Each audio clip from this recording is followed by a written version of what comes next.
It's not bothering me at all. So you're getting some feedback? Yes, Yeah, okay. yes. One second here. I'll put on a headset. I'm fine with it just for the sake of the stream. Oh. Okay. Hello? Yes? Okay. Ah, that's perfect. No feedback now. Okay, so he plays Smith Mora, and you took the brave approach, you took the pawn. Actually, in the Smith Mora, you have the ability to take the pawn and try to keep it. There are a lot of other gambits where the best strategy is to give away the pawn and give back the pawn at the right moment so that you get some positional advantage. In king pawns opening in 45, it's quite common. Here you can try to keep the pawn. Well, you have to hunker down, like you said during the game, and Yeah. try to um, just hold until you can take all your pieces out. If you succeed, you're going to be a full pawn up, and with some care, you usually get away with it. Um, of course, the other approaches here are just to give back the pawn and transpose to the C3 Sicilian to an Yeah. Alapin. I don't know what is your repertoire against it. There are two main possibilities here. Knight f6 is fine. Usually Uh, follow c5, knight d5. I don't know if you play it. Yeah, I'm a very greedy player, so I'm very materialistic. I accept every gambit. The only ones I don't are, well, I don't play Queen's Gambit anymore. But the only one I don't accept now is the Marshall attack. I now play the anti-Marshall. Otherwise, I always accept every gambit. Play an anti-martial. Yeah, A4. I Anti-martial. play A4 now. Yeah. Before the X move, I guess. Yes. Well, that's a spirit. You usually have to take the pawns that are offered to you. Um, Here, d5 is the other approach. We are trying to transpose once again to c3 Sicilian. It's not that great, but we are on Alapin territory now, so that's fine. Many people do this just to avoid studying more theory. Mm. And they kill two birds with one stone, you could say, and they use the same line they have against the Alapin, against the Smith Mora, but this is much, much more ambitious. It has a good reputation. Black can actually play to get the pawn. So now knight c6, correct. Knight f3, e6. And do you remember what you said about this bishop d3? Sorry, did you say Uh, do you remember what you thought about Um, bishop d3 it by was a white? it was a while ago, but I think like this, it seems like an unusual move. I think normally white wants to be staying as aggressive as possible, and I think usually white wants to keep that D file open because I think that's a big part of this is that D file pressure on D6. Exactly.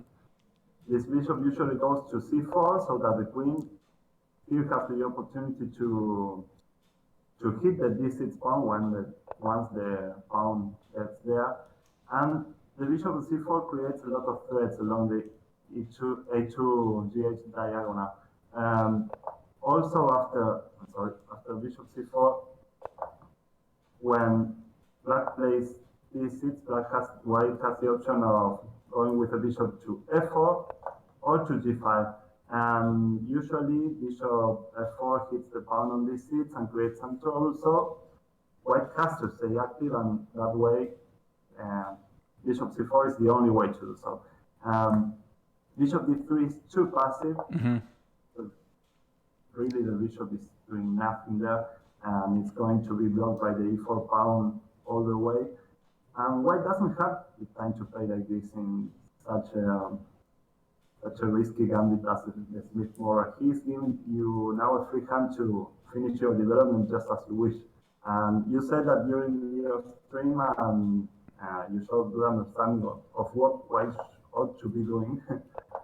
d6, bishop e3 is another very, very passive move. Bishop g5, bishop f4 are both probably better. Knight f6, rook c1, and okay, he played two kind of put difficulties to your development of the queen side. He's not going to succeed in doing that. It takes a lot of time, and his pieces are not prepared.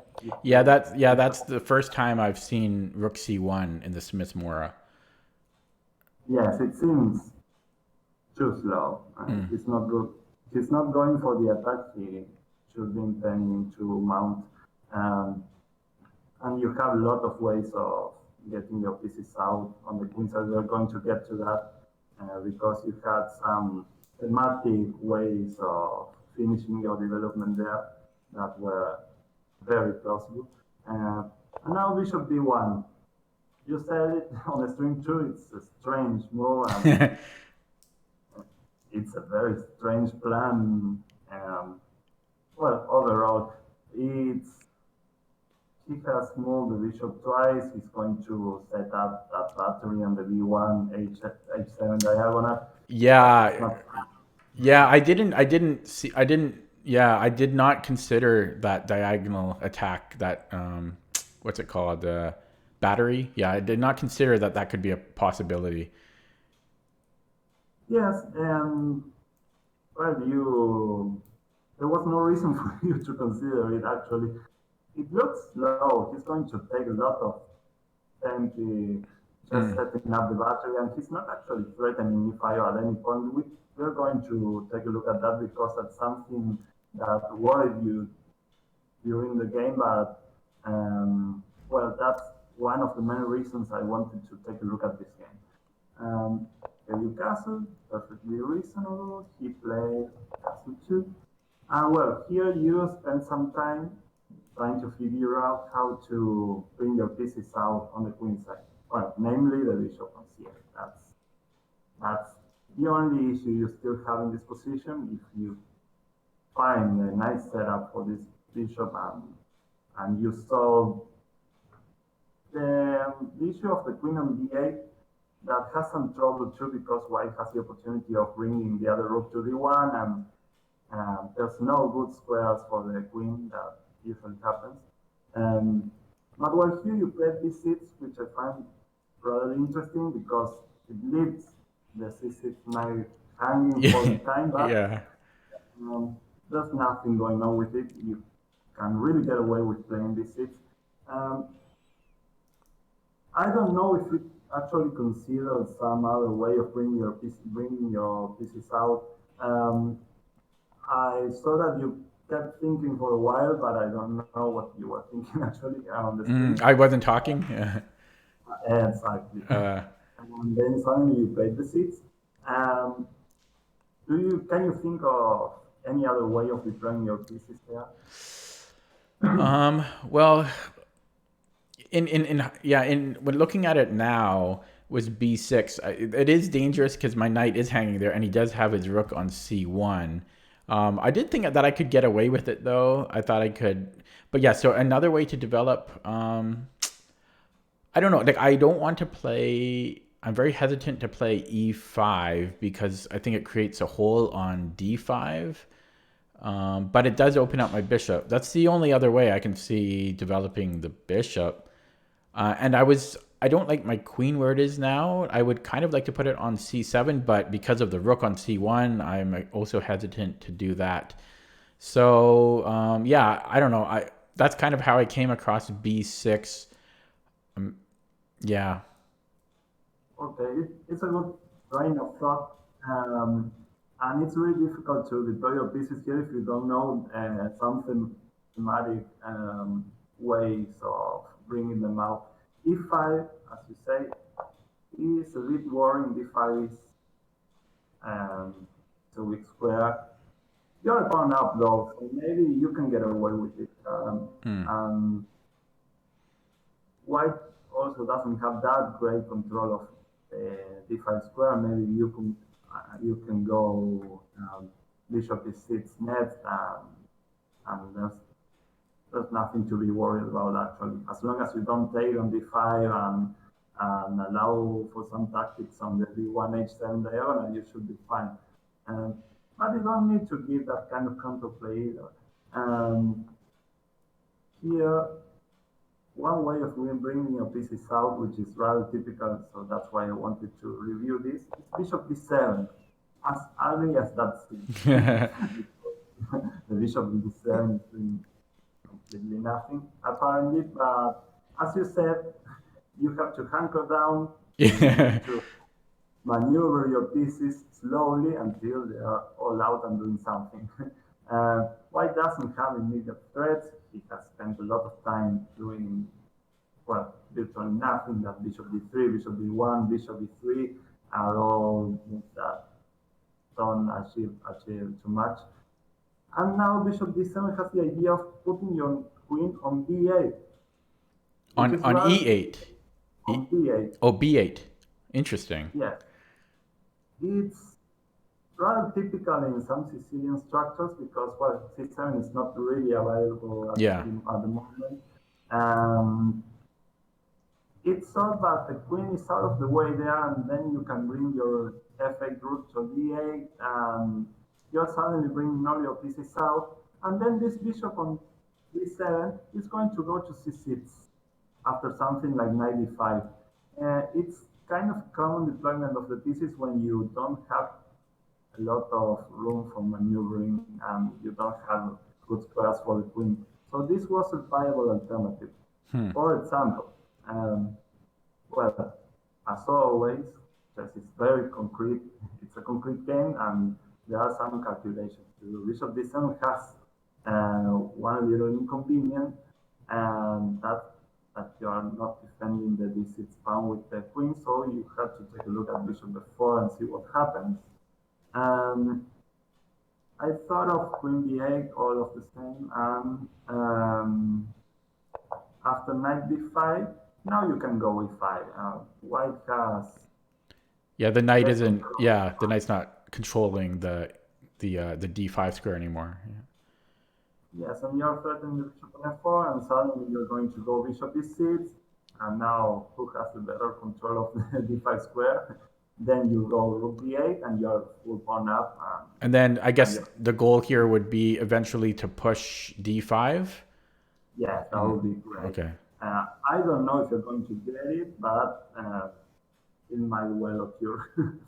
The important thing is that all your pieces are out, and while it is kind of disorganized, this bishop on b1 is rather sad. Now it should be on c4, really, but it's going to take time. And I guess also here, white is the one that needs to prove the position, right? Because he's the one that sacrificed the pawn. He has the onus. He has to prove that he's not, that he has some compensation at least. And he has played rather slow to prove it. Another example is queen c2, what he eventually played, and you can go queen d8 here, of the same, e5 is not really a threat. So rook fd1, for example, rook d8, and now your plan is very simple. You're going to go knight e5, just as you played in the game, and then bishop c6. And you're more than comfortable here. There's no Oh, so we're okay with the double pawns like that? Yes. After something like, let me see, let's say 3-4, just for the sake of argument. Knight e5, knight takes e5, d takes e5. These double pawns, okay, you prefer to have them in a straight line, I know, but it gives you added control of some squares. These are not bad double pawns at all. First of all, they are impossible to attack. A weakness that can be attacked, not really a weakness. Now you have a comparative advantage if you take a look at white structure. The pawn on e5 takes control of d4, which is a weak square on white's position. Yet, white can't say the same. He doesn't have control of the d5 square because of this double pawn on d6. Okay. he's on a mission. He has a very good control of d5, and so And I these guess, all pawns will give you a concrete advantage. okay. After you play d6, you can maneuver your pieces someday, put something on d4, and you'll be better. Okay. And then the next goal would be improving the queen, I guess. I don't like the queen there. It takes time, but Okay. white has nothing to do. Okay. Once you play bishop c6 here, well, there's a big tendency um, to just exchange a lot of pieces on the d file, and your queen will be out, and the pawn will tell in the long run. Mm. Okay. It's a long run perspective, as you see. It's difficult to just impose the pawn, but once you untangle, you are fine. Okay. I like your move. B6 is. I know it's kind of weird, right? But I think white played weird too. So Exactly, you can get away with it. It's. I think when I looked at the game, I think the computer said it was okay, which, yeah. Well, there's no immediate threats. You're going to play bishop d7 all of the same. So I don't see nothing wrong with it. Even it's maybe even better than what I told you. Bishop d7. I wanted to show you bishop d7 because it's kind of a way of untangling kind of situations. So it's something to To at least consider. Yes. But there's nothing immediate against this knight. You're going to play bishop d7, and you're more than happy here. Now we come to the probably the critical moment in the game, at least if we take into account your thought process. Here, white went for queen c2. And to be honest, I can't remember, but I'm not even sure if at this moment if I even realized the threat on h7. I may have, but I definitely, when he played bishop b1, I did not consider this as a possible plan for white. So probably here I probably saw it, and then I was probably panicking on what to do. Worrying about it. Oh, okay. Yes, because suddenly you started thinking about blocking this e4 pawn, and you basically took a look at e5 and knight e5 list, and you didn't even consider bishop b7, which is very natural, and that caught my attention. Oh yeah. Yes, it's bishop b7 looks scary to me still. I'm so scared of e5 coming. Exactly, and that's what I wanted to talk about. This is called phantom threat. Okay. Seeing ghosts, right? Yeah. Exactly. Usually when you want to make a move, and bishop b7 is the natural move you want to make, you have to make sure it does or doesn't work. Because if you reject it just to stop an imagined threat by your opponent, you might be giving up a lot of your leverage in the position. That's, I think, what happened here. Bishop b7 is the move you would like to make if white wasn't threatening anything. Here he's not threatening anything. You didn't take it into account because you were afraid of e5. But that's something you need to verify. If that's a move you really want to make, you need to make it work. Of course, if you see it doesn't work, you need to take a look at something else and try to improve the variation. But if you can get away with it, you should play. And here, if I immediately doesn't threat thing, you can actually choose what to take, which I guess knight takes e5 is fine. Well, white doesn't have the resources to reflect this knight on f6, so that's one more pawn for you. Yeah, I guess I am safe here, but it was scary. Yeah, so I guess I should have calculated further and saw that there's actually no immediate danger. Exactly. Strong players don't even care about imagined threats.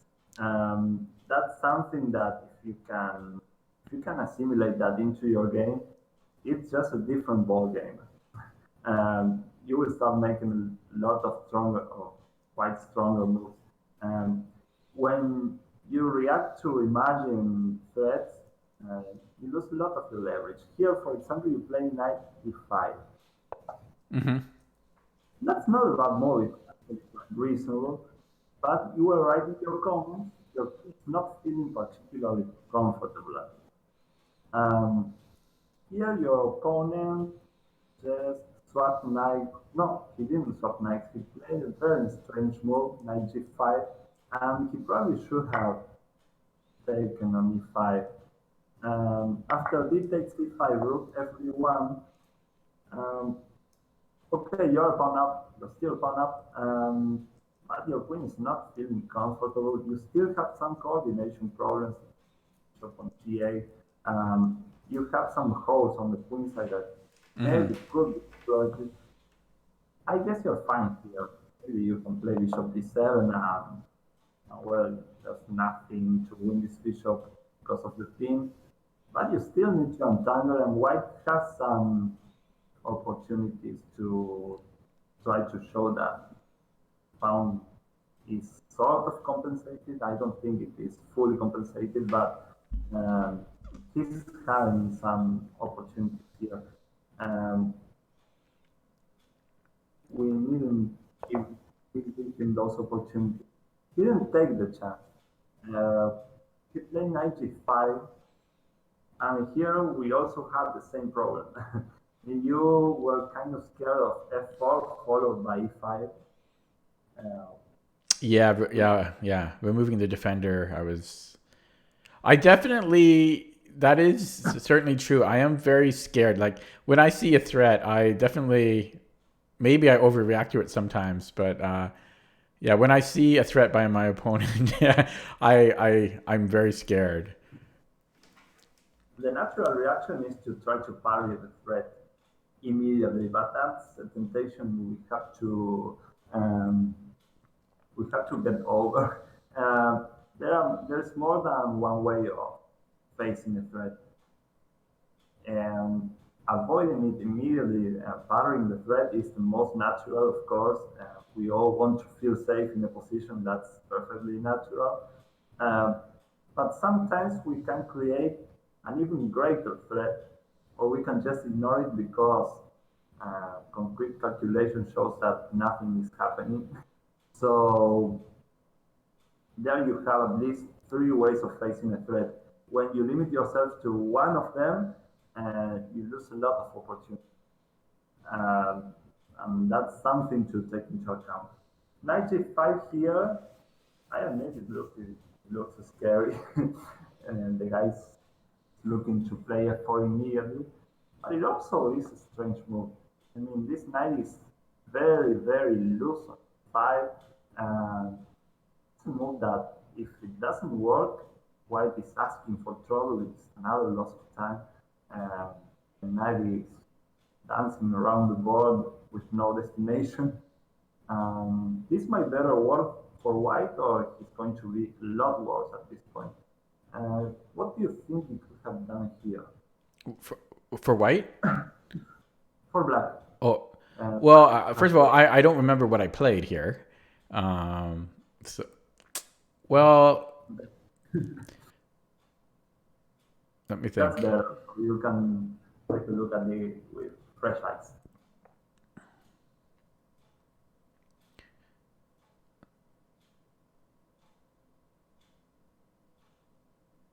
So if f4 is the threat, I mean, um, it a move that I think I might have played might have been knight to g6, just getting in the way. But then I might have still been scared of f4. Um, You considered it blithely, but you didn't play it in the end. oh, did I? I mean, the other. move would be kicking out the knight with h6. And I might have still been scared. I might have even still been scared. Well, no, I guess he would have to. So if he goes back to f3, I was probably scared of taking on f3, of having the open g file.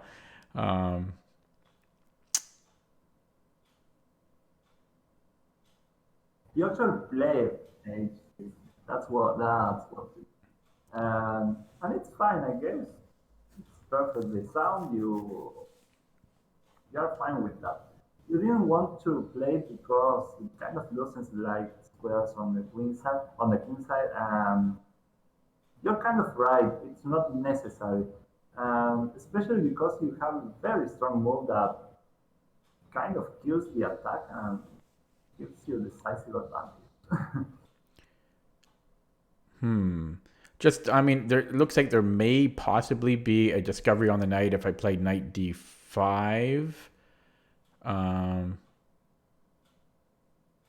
Something of sorts, but knight d5, it takes d5 is threatening mate on h7, so you lose the piece. What? Sorry, knight. Knight d5, e takes d5, and there's a threat of mate on h7. Oh shit! I forgot about that. I forgot about the bishop. I forgot about the bishop on b1. Okay. That piece was rather Okay. important. But something like that.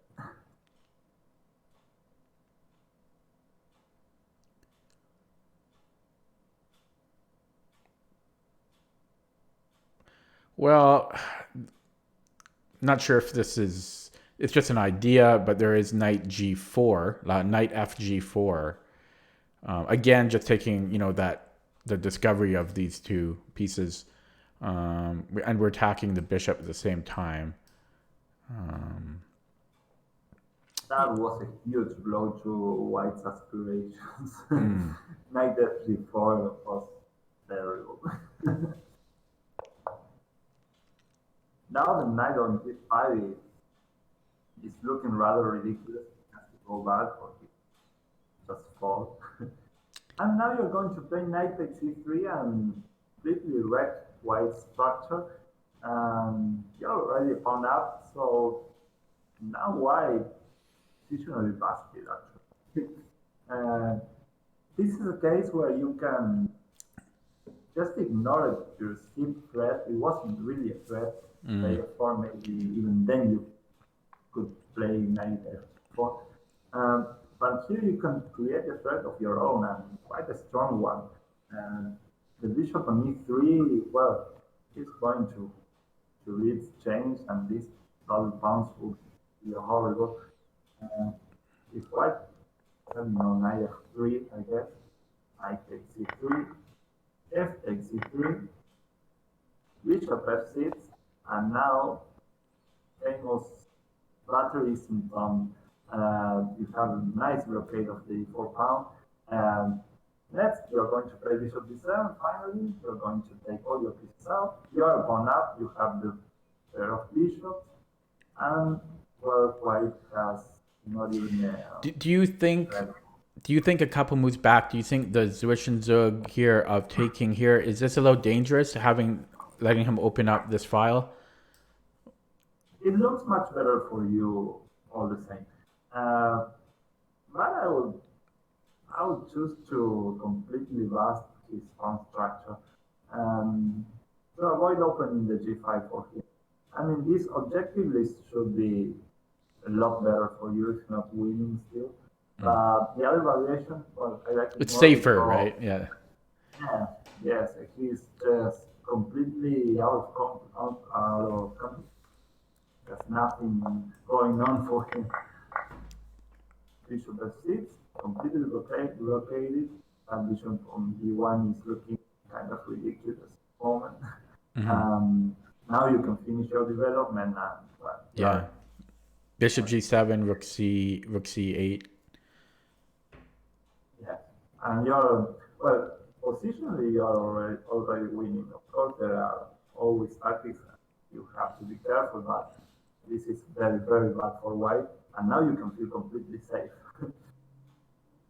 So knight fg4 was kind of strong and kind of put an end to white's uh, drive for an attack. I can say an attack because he never got it going. Uh, so knight g5, h6. Well, h6 is still strong. I mean, white has nothing here. Um, you are worried still about f4 here, I believe. I'm always worried. Your I'm a very scared player. Yeah. Even if I'm winning, like even if I'm up a rook, I'm so scared. Yeah. we're going to work on it. Don't worry about it. But it's a weakness that it's important to spot.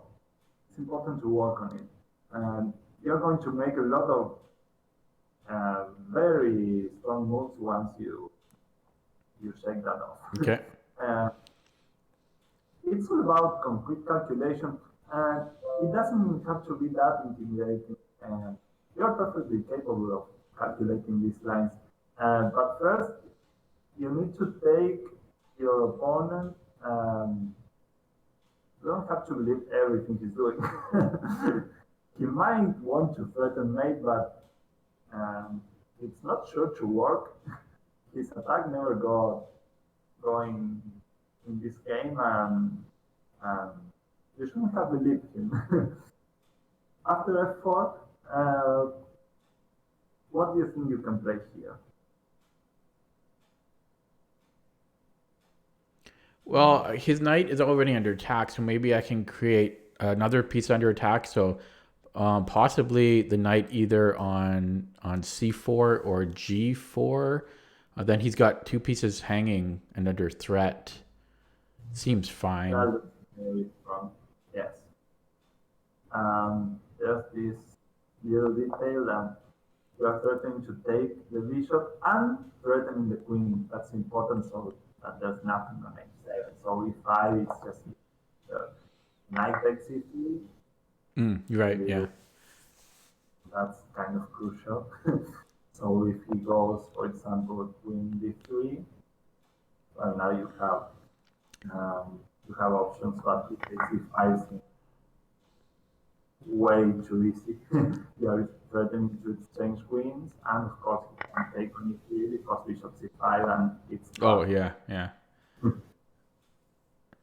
So he's not really threatening anything, even if, well, that's curious. Even if you gave him the benefit of having the move here, f4 is not actually that strong a threat.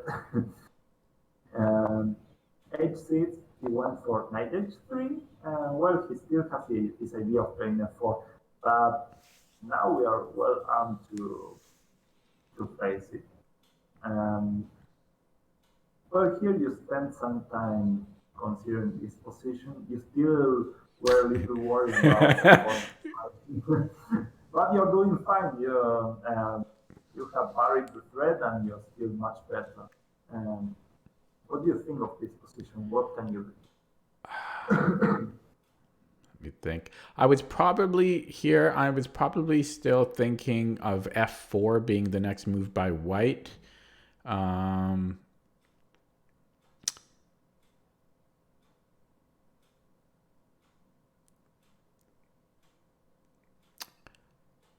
It's hard to say. I don't know. Like my instinct still is to play bishop b7 here. Bishop b7 and rook c8, and that knight on c3 is pinned. Although let me just think. So bishop b7 f4. I don't know. I'm assuming I play bishop b7, and then if f4. Well, I guess I can't really play knight c4 because if he kicks it out. Oh no, I can because I'm attacking the bishop. Yeah, so I don't know. Bishop b7 looks fine to me. Yes, bishop d7 was fine. You gave some consideration to knight c4 here. Oh You right, thought yeah, about yeah. c4 for a bit. It's kind of tempting because the bishop on e3 doesn't have a lot of squares, so we can take it. So So, we're going to be really fine. You calculated an interesting line. You did very well here. Uh, you were worried about e5. Um, well, oh, you right. Ah, yes. Ah, yeah. that's the thing. I keep forgetting uh, about that battery. well, you were really worried during the game. You really took it down. Okay. Yeah.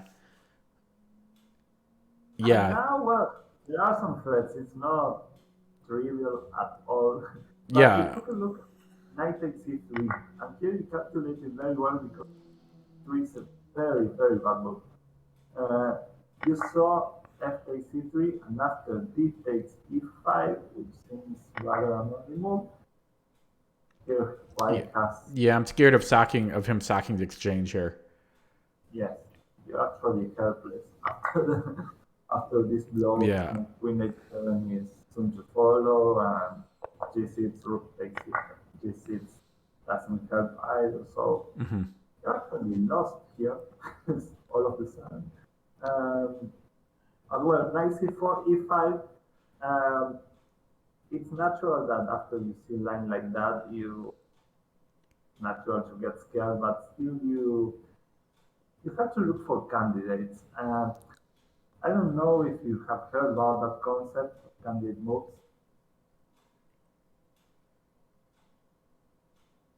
Do you hear me fine? Say that again. Sorry. I don't know if you have heard of the concept of candidate moves. That's probably something you've heard of. Candidate moves. Yes. Yeah, I've heard of it. So I looked at this line, and what did I originally think? You went straight for knight e3 when you calculated this. Oh, Uh, oh. you saw a line, and So of I course guess you I ran. should have. I mean, just simply knight takes e5. Exactly. Yeah. This is very natural move, which parries the most important threat White has at the moment. It's still not trivial. I mean, have you seen the White's next move? It would have been understandable if you got scared because White has some resources here. Um, obviously, if given time, you're going just to consolidate and you're 2 pounds up Yeah. already, so Yeah. you have to try something at this very moment. What do you think why um, can try here? Yeah. Yeah. I would feel very good here. And then even just moving the knight to g6, and then I think I'm very safe. That will put an end to it. But White still has something here. What do you think White can try? Hmm.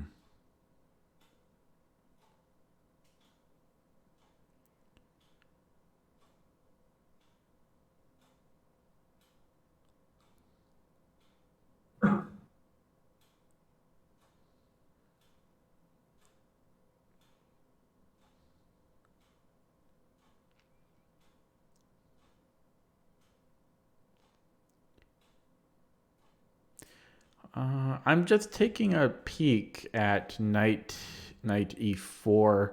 If I take it, then after he recaptures there's a queen. I don't know what I'm going. It's going to be hard to defend. I can't play g6 because then my pawn on h6 is hanging.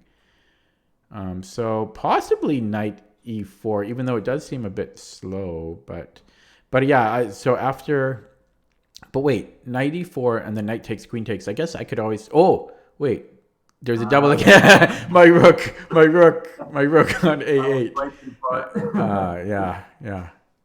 So That's so that's one threat I have to deal with, and then so let me think. So if knight e4, knight takes. Wait, sorry. Yeah, knight e4. Assuming I take with my knight, queen takes, and my rook is under attack. And let's say I defend the rook, like let's say rook b8. Then I'm not. Let me think. What would he do there then?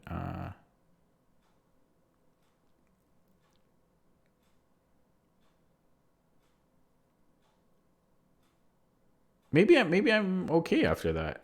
Am I? Am I missing something? Not that okay. Remember the battery. Sorry, remember the. The battery. Try to put yourself in that position. And after knight e4, knight takes e4, queen takes e4, there's no knight on f6. And that's Oh, a problem. okay. Yeah, my visualization is terrible. That's the worst thing. Okay, yeah. So there's a mate threat and the rook threat, so I can't defend both. So that's just losing. Yeah. Powerful double Okay. attack, so knight e4, and you can't take the knight. Yeah. It's rather problematic. After Maybe I'm knight okay if e4, I. Maybe I'm okay though if I just don't take the knight. there you go. You have to look for something that defends the f6 knight. Oh, I but think he's it's threatening. Yeah, he's threatening to remove my defender. So he's threat. So with knight e4, he's actually threatening knight takes f6. that means that So there's something to calculate because time is not finished here. It's still making threats and you need and how do you think you can parry that threat?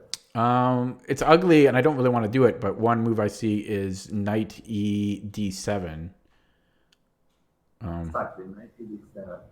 Really ugly though. Um, I'm not. I'm hoping there's a better solution, but it's not something you want to do, but it's fine, I guess. yeah, we're up two uh, pawns, I guess. exactly. If you succeed in defending this, you are completely winning. So if you can get away with knight e7, then you have to go for this. But you're actually going to play bishop d7 or d5 next. The white doesn't do anything, and it doesn't seem that he has much going on for him. You're just going to push this knight back. Oh, I'm sorry. Um,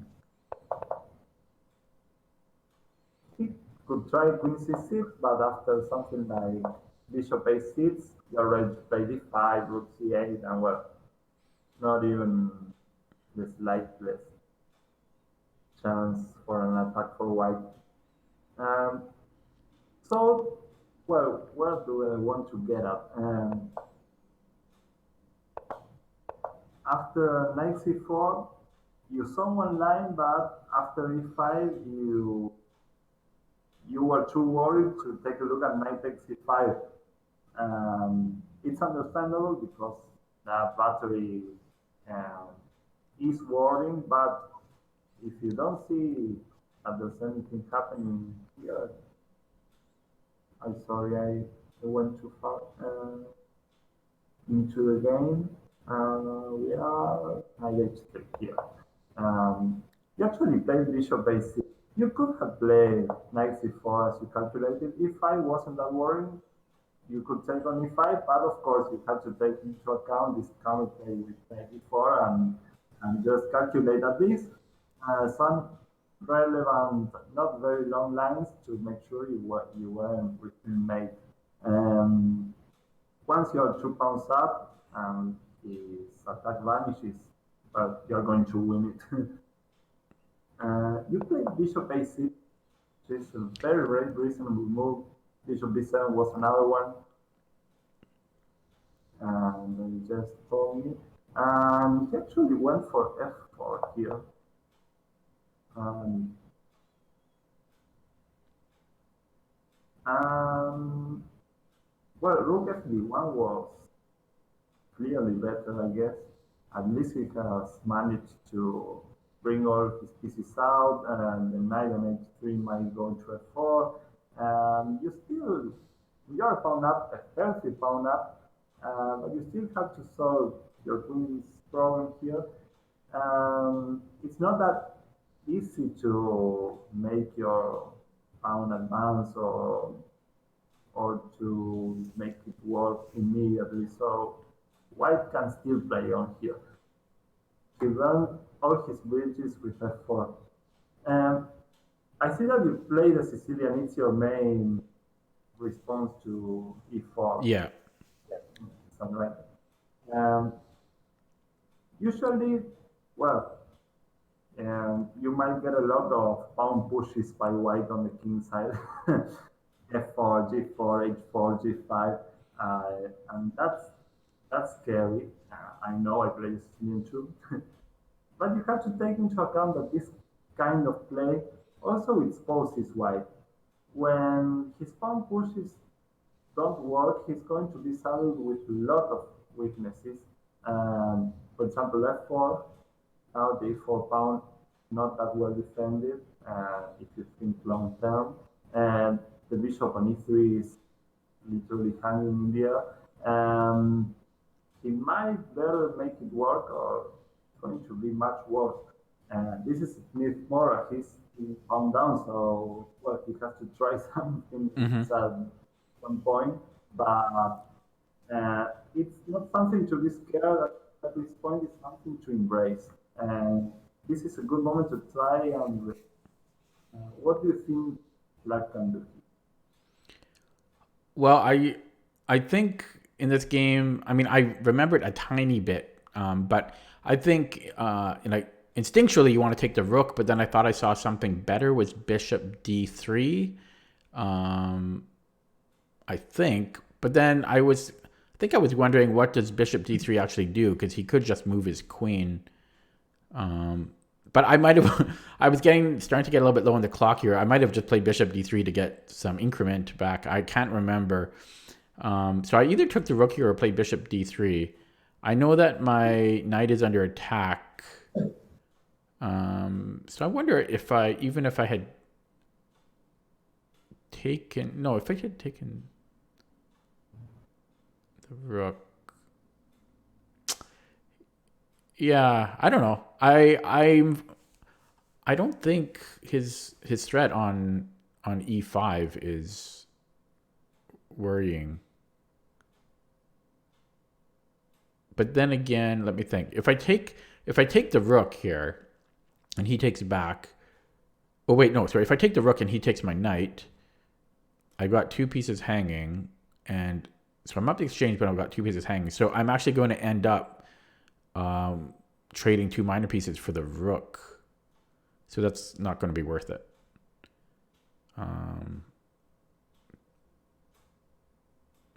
But I guess I'm feeling if I move my knight first, I'm missing out this opportunity with my bishop.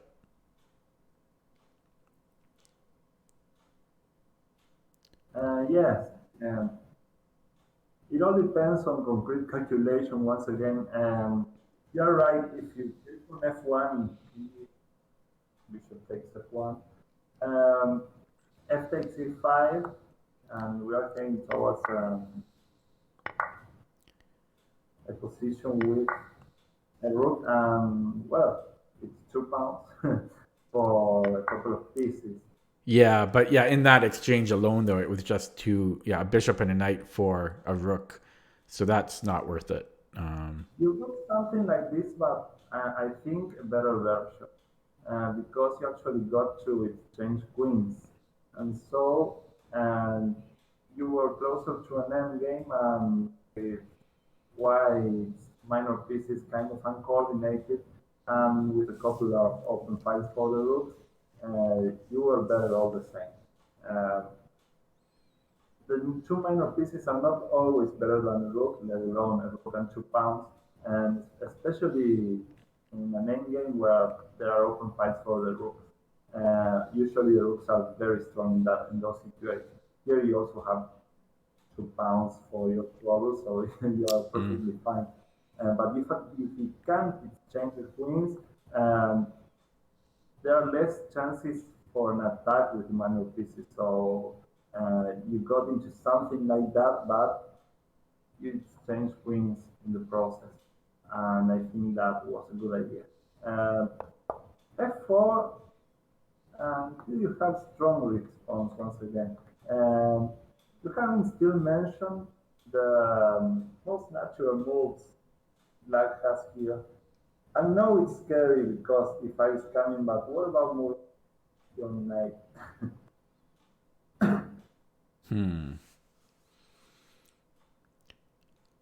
Well, I guess it's the same issue as before now that I think of it, because he's got one piece under attack. We have one threat, which is what's highlighted right now.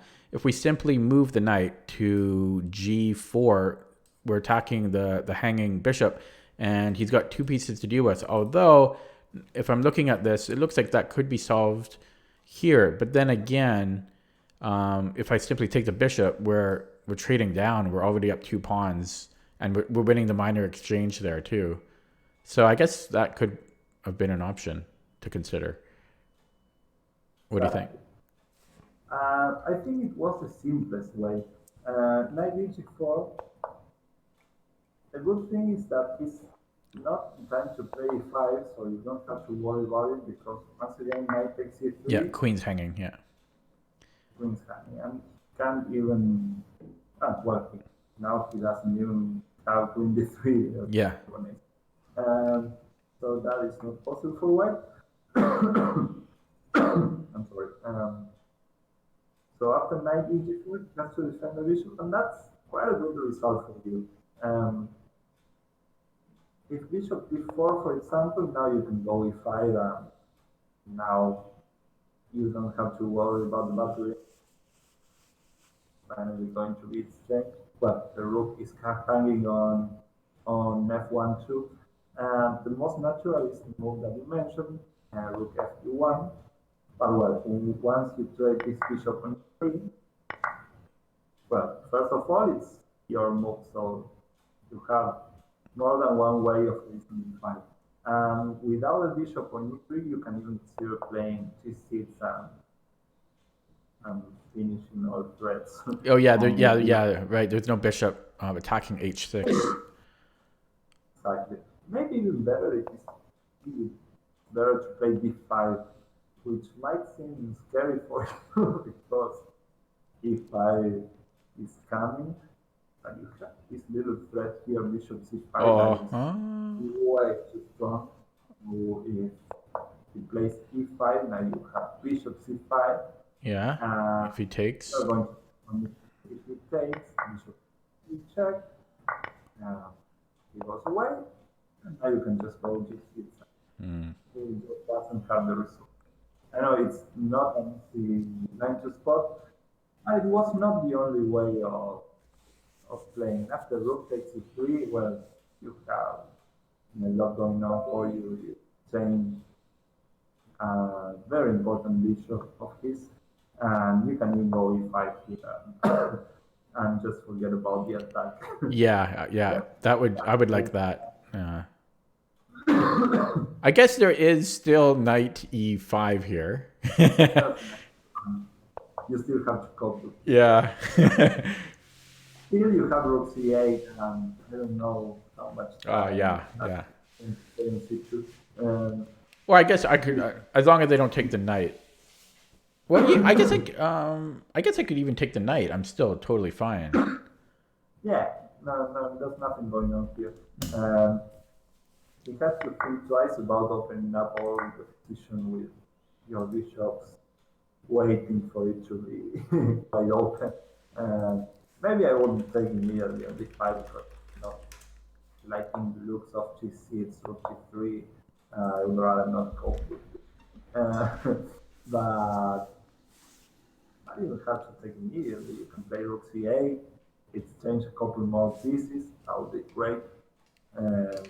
Making this queen abandon this diagonal, b1, h7 diagonal, that seems like rook c8, I guess. It's a good way of completely blunting his attack. It's not going to have anything else. Well, as you see, even natural moves did it in this position. You went for the throw. You played bishop d3, and now there are a lot of pieces hanging. I think bishop d3 is perfectly fine too. You are a lot better. He played in d2, which seems rather non-involved. At least it looks reasonable. And now you spend, well, not that much time because you were low on the clock already. And you gave some thought to bishop takes f1 and bishop takes b1. You were tempted to take on B1 because, well, you are eliminating this feature that may kind of gave you headaches during the Yeah, I was game. sick of that. The battery, yeah. Put an end to it. But you rejected it on account of f takes e5. And I don't know if you stopped calculating there because you kept staring at the position for a while. I don't know if you were looking to find something after that, after bishop takes b1, f takes b5. But if you immediately change your mind, that's a quiescence error or quiescence mistake.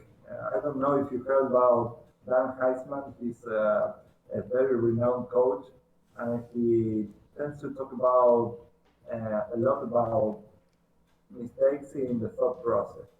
And that mistake actually means that you don't calculate the lines until it's very conclusion. And usually, when you calculate the line, you ought to um, try to reach a position where there are no more threats and there's no more missed contact so that you can just evaluate it. When you cut your analysis, when there's still a lot of threats, where the position is still very concrete, uh, you might lose on something. For example, you took a look at bishop takes b1, and after f takes e5, you change your mind because there are two pieces hanging, that's true. But here you have a strong response that kind of settles it.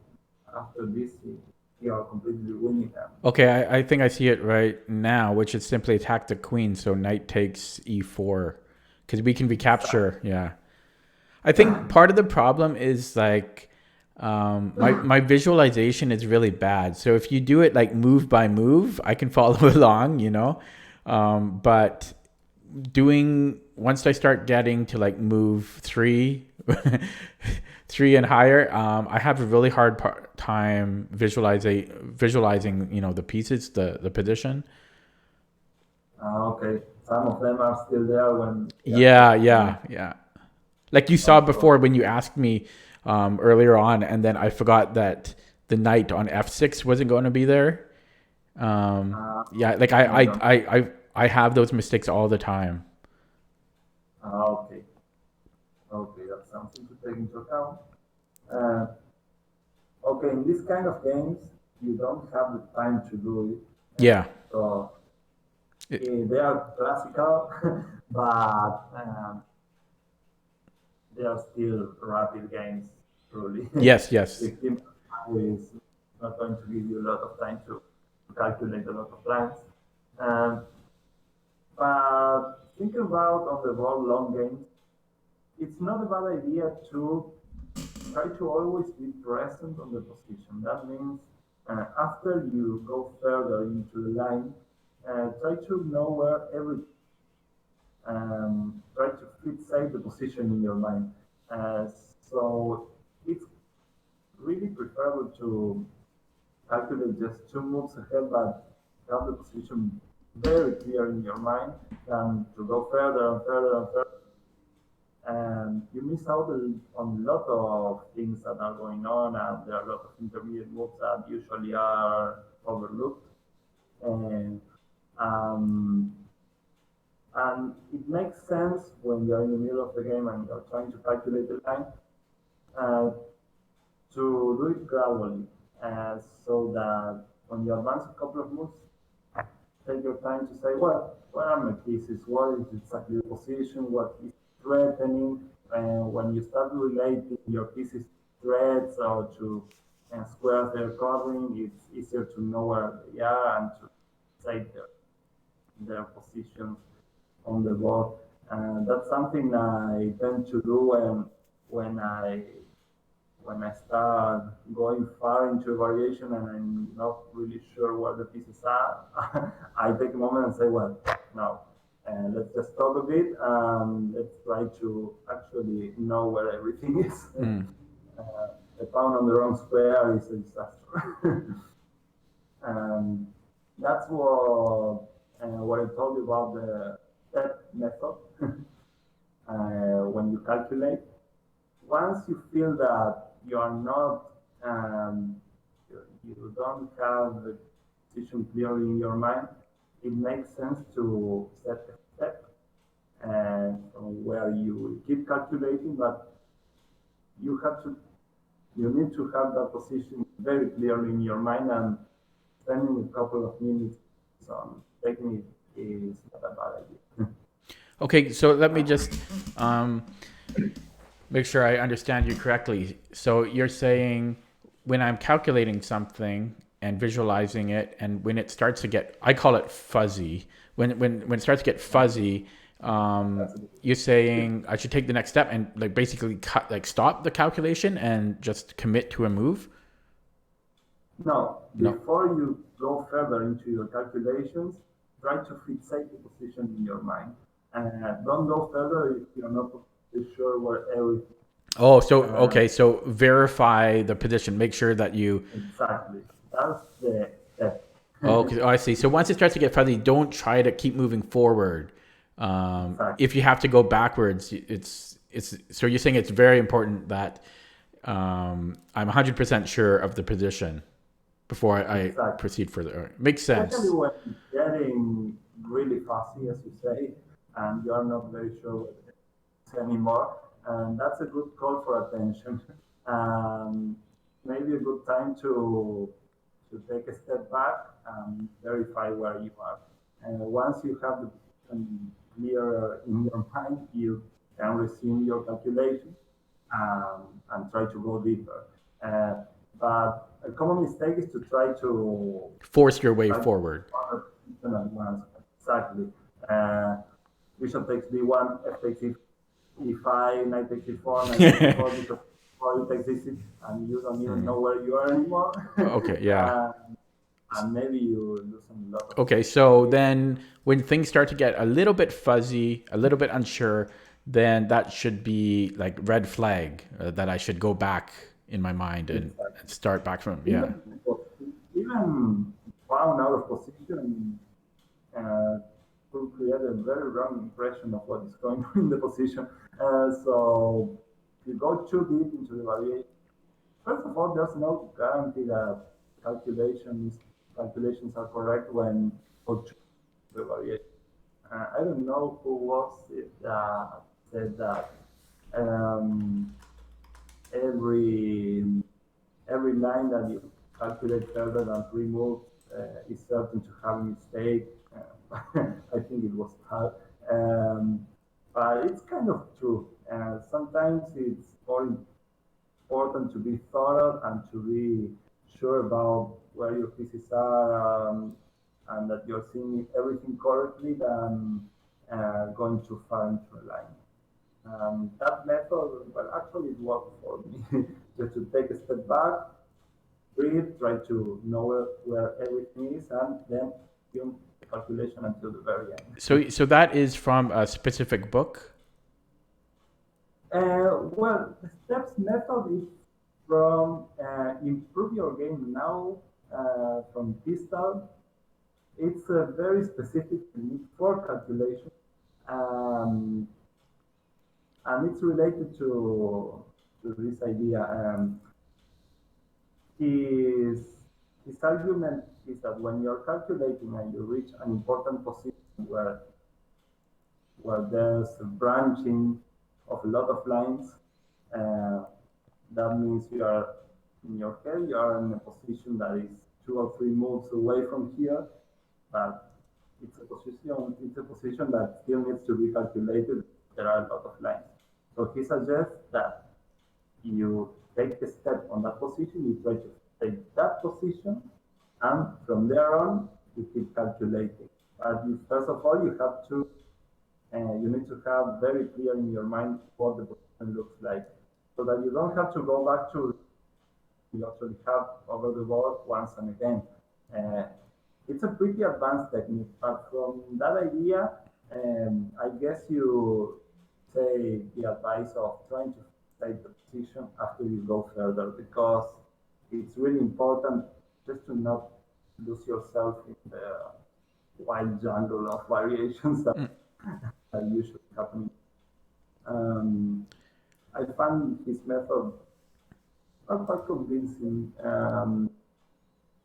It's a matter of balance. Of course, you have to go with calculation when it's necessary, but it's no use going further and further and further and when you don't have it very clear what you're doing. Yeah, it makes sense. Yeah.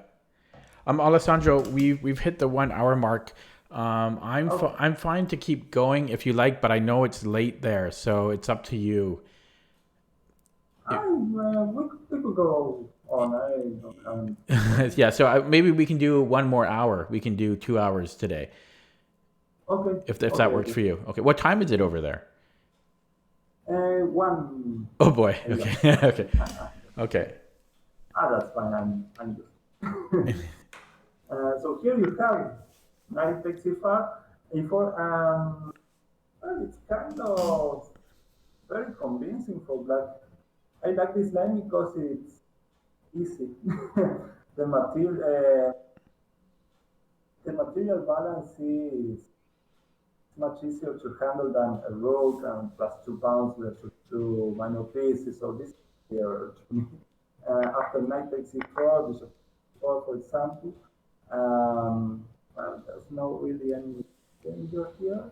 After it takes d6, for example, you take um, well, you're 2 pounds up, two very healthy pounds. That will have settled it. In this position, so bishop d1 was perfectly possible.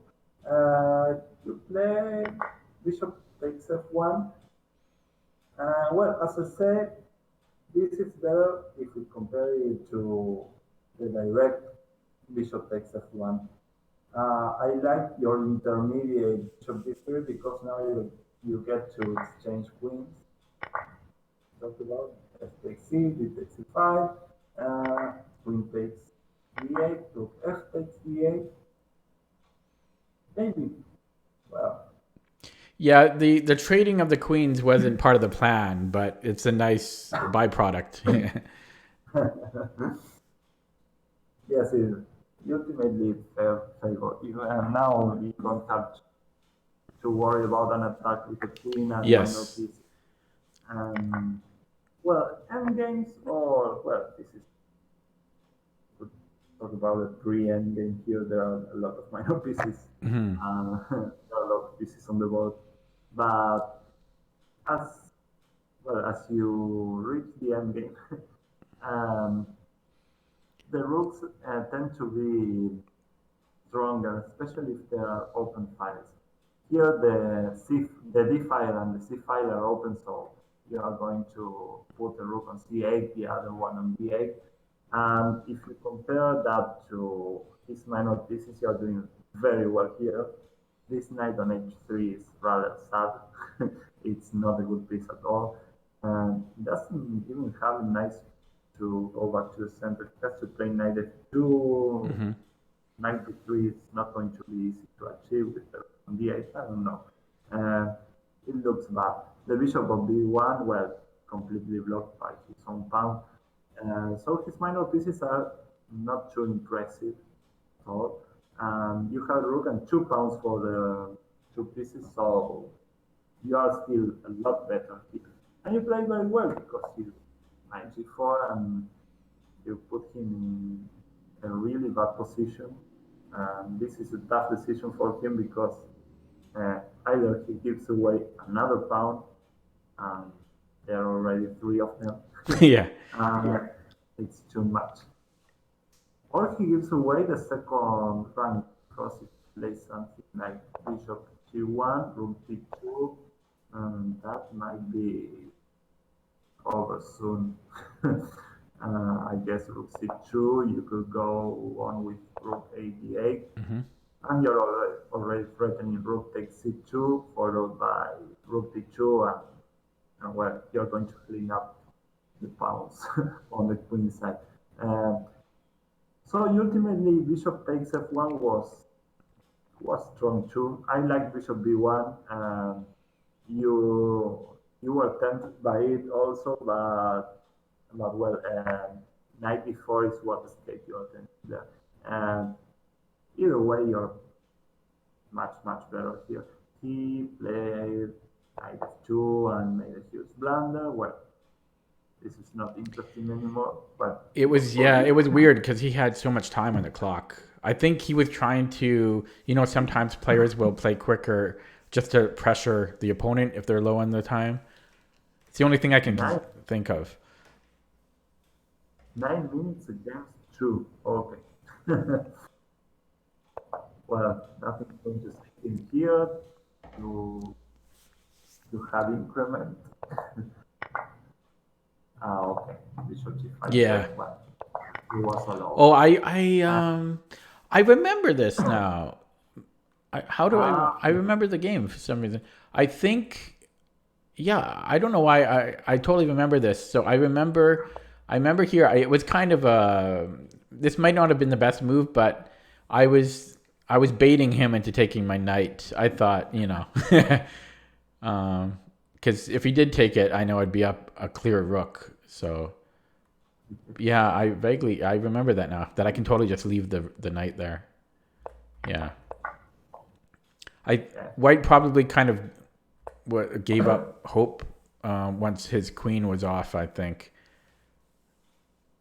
Yes, he was facing a lot of difficulty. He might have seen that your rook was entering his second rank, or that another pawn was falling, and well, after the blunder, I guess he just gave up. But well, what I take from this game, I see that you have a clear idea of what you want with the opening. You knew what White should have been doing that he wasn't doing, and you got a very, let's say, healthy position.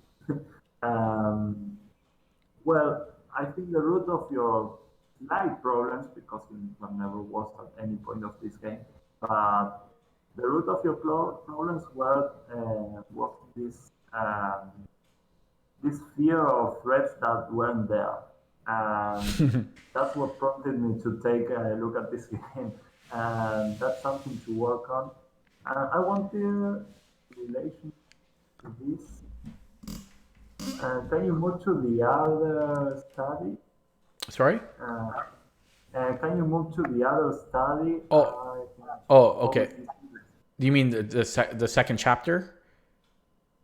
No, the second chapter of this. We're going to take a look at that second. moment. But sorry, the other study called Always Easy Lessons. I don't know. I invited you there. Oh, I'm only in the one study. Let me see. Let's see. There is something.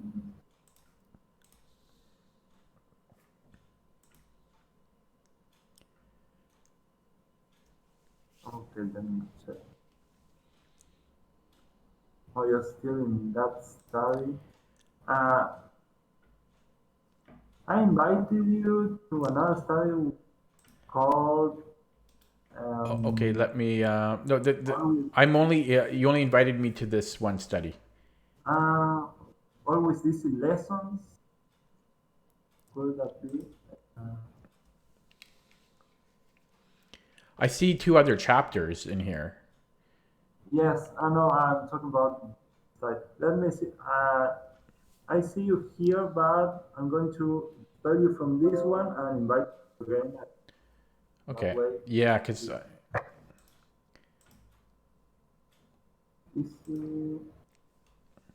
Yeah. Okay, I got it. Yeah. Okay. Dolmatov. Taken right out of the rescue book, just to make it more.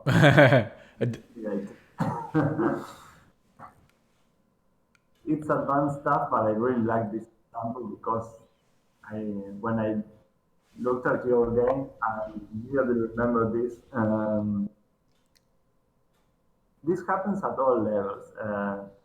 We are, of course, all scared of potentially strong threats. And this invitation to resist the temptation of just defending, just powering the threats, it's not that easy to apply, and it happens to players of all levels that they want to feel safe. And the West, the Wetsky argues that, of course, you have to get over that sensation and try to make the best moves and really verify if your opponent is actually threatening something. Um, he argues that Tolmatov had this problem when he was already, of course, a very, very strong player. I really like this example because, he is playing black um, against, well, I can't even pronounce his opponent's name, Chapur, something like that. Um, it was Tolmatov to move black. Um, well, this is similar to your game in some aspect. Yeah, White I has noticed that's the first thing I saw. Yeah. he's trying to set up that party. It was white to move. He'll probably play a3. He'll kick from knight back and Okay. play queen d3. It's a typical situation with an isolated queen's pawn. What should the side with an isolated pawn be doing? What do you think? What is he doing? What should Oh, well, the okay, one okay. Um, so what I know about isolated pawns, not so great, but I think they can often. I think with isolated pawn, you want pieces on the board. I believe you want pieces on the board, and you don't want to get into an endgame because I believe they're weaker in an endgame. They can be targeted. Um, so I guess like with I know like isolated pawns, it usually the side with the isolated pawn has more kind of attacking chances. He's got more room for maneuvering. It's more open. So, but in this specific position, um,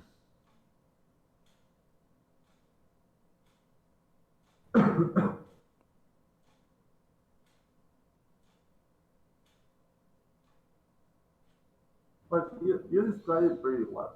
Um, you need to have pieces over the board and you need to attack.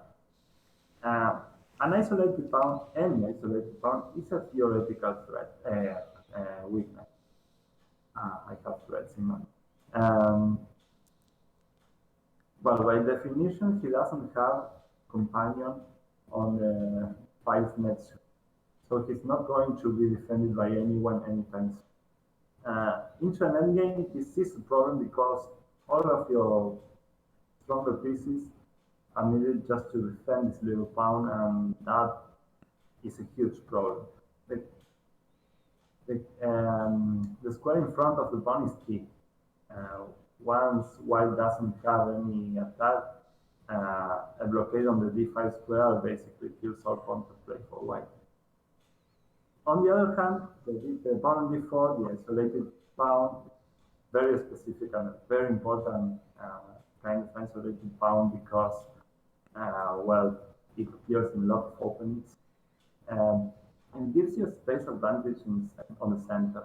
And it gives you good control over the e5 square in an open, semi-open e5. You can play knight e5.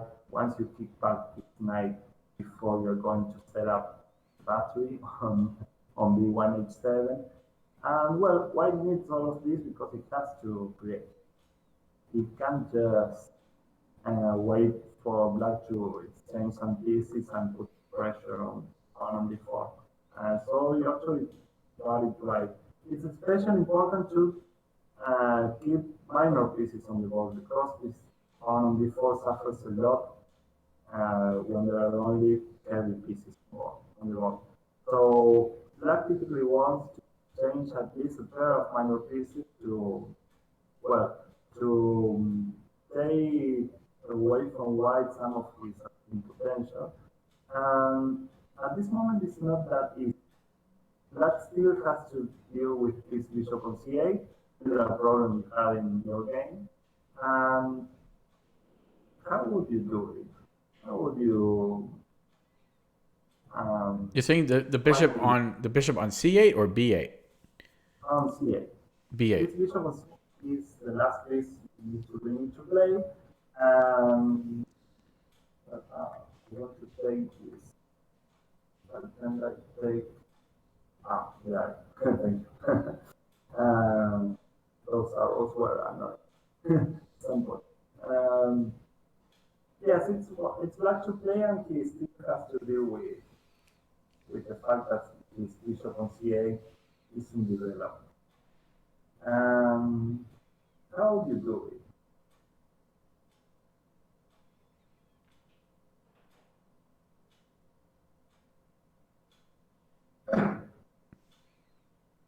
So we're trying to slow the development of the dark squared bishop, or prevent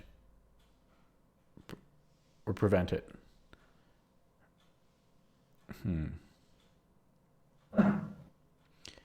Well, I mean, I'm just taking a look at one way to limit more squares would be if we control these two squares. Just looking at knight d5 could be an idea. Sorry, there's not much you can do against the development of the bishop. Typically, white is going to play to g5 to exert some pressure over the knight on f6. Maybe even bishop d2, just so that if he sends on c3, he can take on c1 and the pawn will be defended. It's black to play. It's black to play now. And he needs to know how to develop his bishop on c8. That's his main problem at the moment. Okay.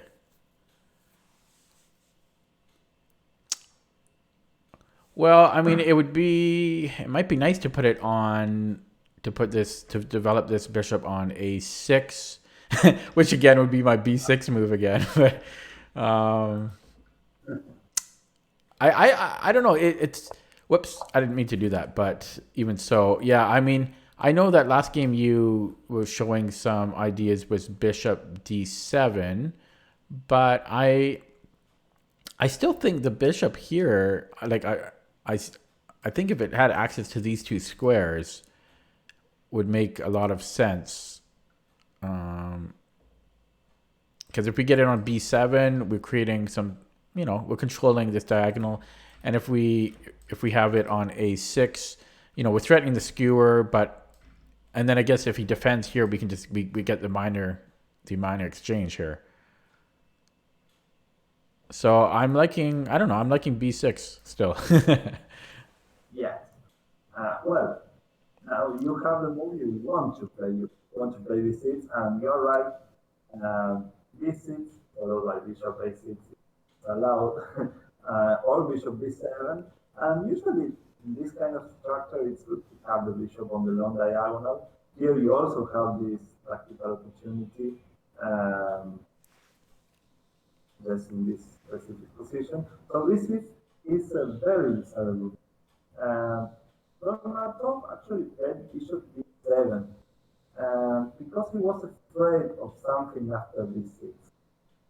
He calculated b6, but saw a response by white that scared him a lot.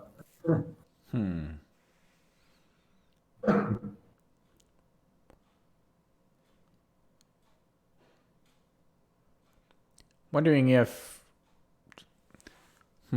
maybe white beats him to the punch, b6 maybe bishop, but that seems weird to give that up. No, that can't be.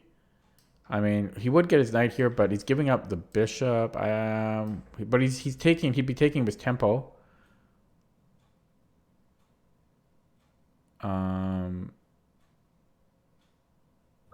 And then he'd have two knights in play and a bishop on this side. And there'd be no knight here. I don't know. It doesn't seem terrible for black though. Let me think. What else would he be scared of against b6?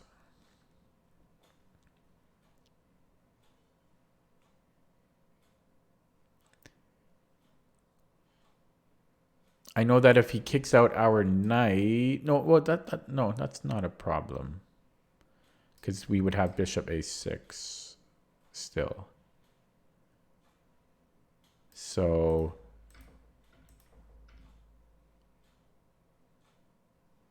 although there's also the instead of moving the bishop here, maybe he moves the knight first. So there's knight e4 attacking our knight and queen. And if we take, I think that's helping white a fair bit. Rings any bells? What was that? It rings any bells? After b6, knight e4, a theme we saw in your game appears again. So this is knight e4. If you take on e4, knight e4. What does white have there? If b6, knight e4. Knight takes e4. Yeah. Oh yeah. The queen takes e4. Yeah. Man. Okay. Yeah. Yeah. It is. Yeah. Okay. So that's what he was scared of. Okay. And so if b6, knight e4, if we move the queen, maybe if we move the queen, and then what? He takes on f6. Because b6, knight e4, what? Queen c7, knight takes, bishop takes. It seems not bad for black. So I'm sorry, b6, knight e4, d7. Yeah. And knight takes f6, bishop takes f6. Yeah. And now, what about queen e4? Same. Again, oh my god, how come that's stupid? That's so weird. Oh my god, it's still there. Okay. Yeah, okay. So if that doesn't work and he wanted b6, I'm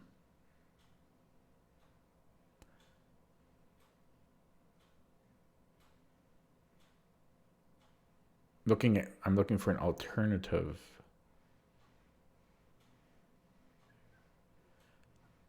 I mean, I'm sure this is wrong, but you go rook b8, but that just seems wrong. Taking care of the queen e4 threat. Well, here, after b6, knight e4, yes, we could try to move the queen and well parry the threat. And though we are having some difficulty with the double attack anyway. But we have seen that sometimes we can ignore our rival's threat and make counter threat. And maybe this is the time to look for something like that, because we really want to make b6 work. So after b6, knight e4, what could black do other than reacting to white's threat?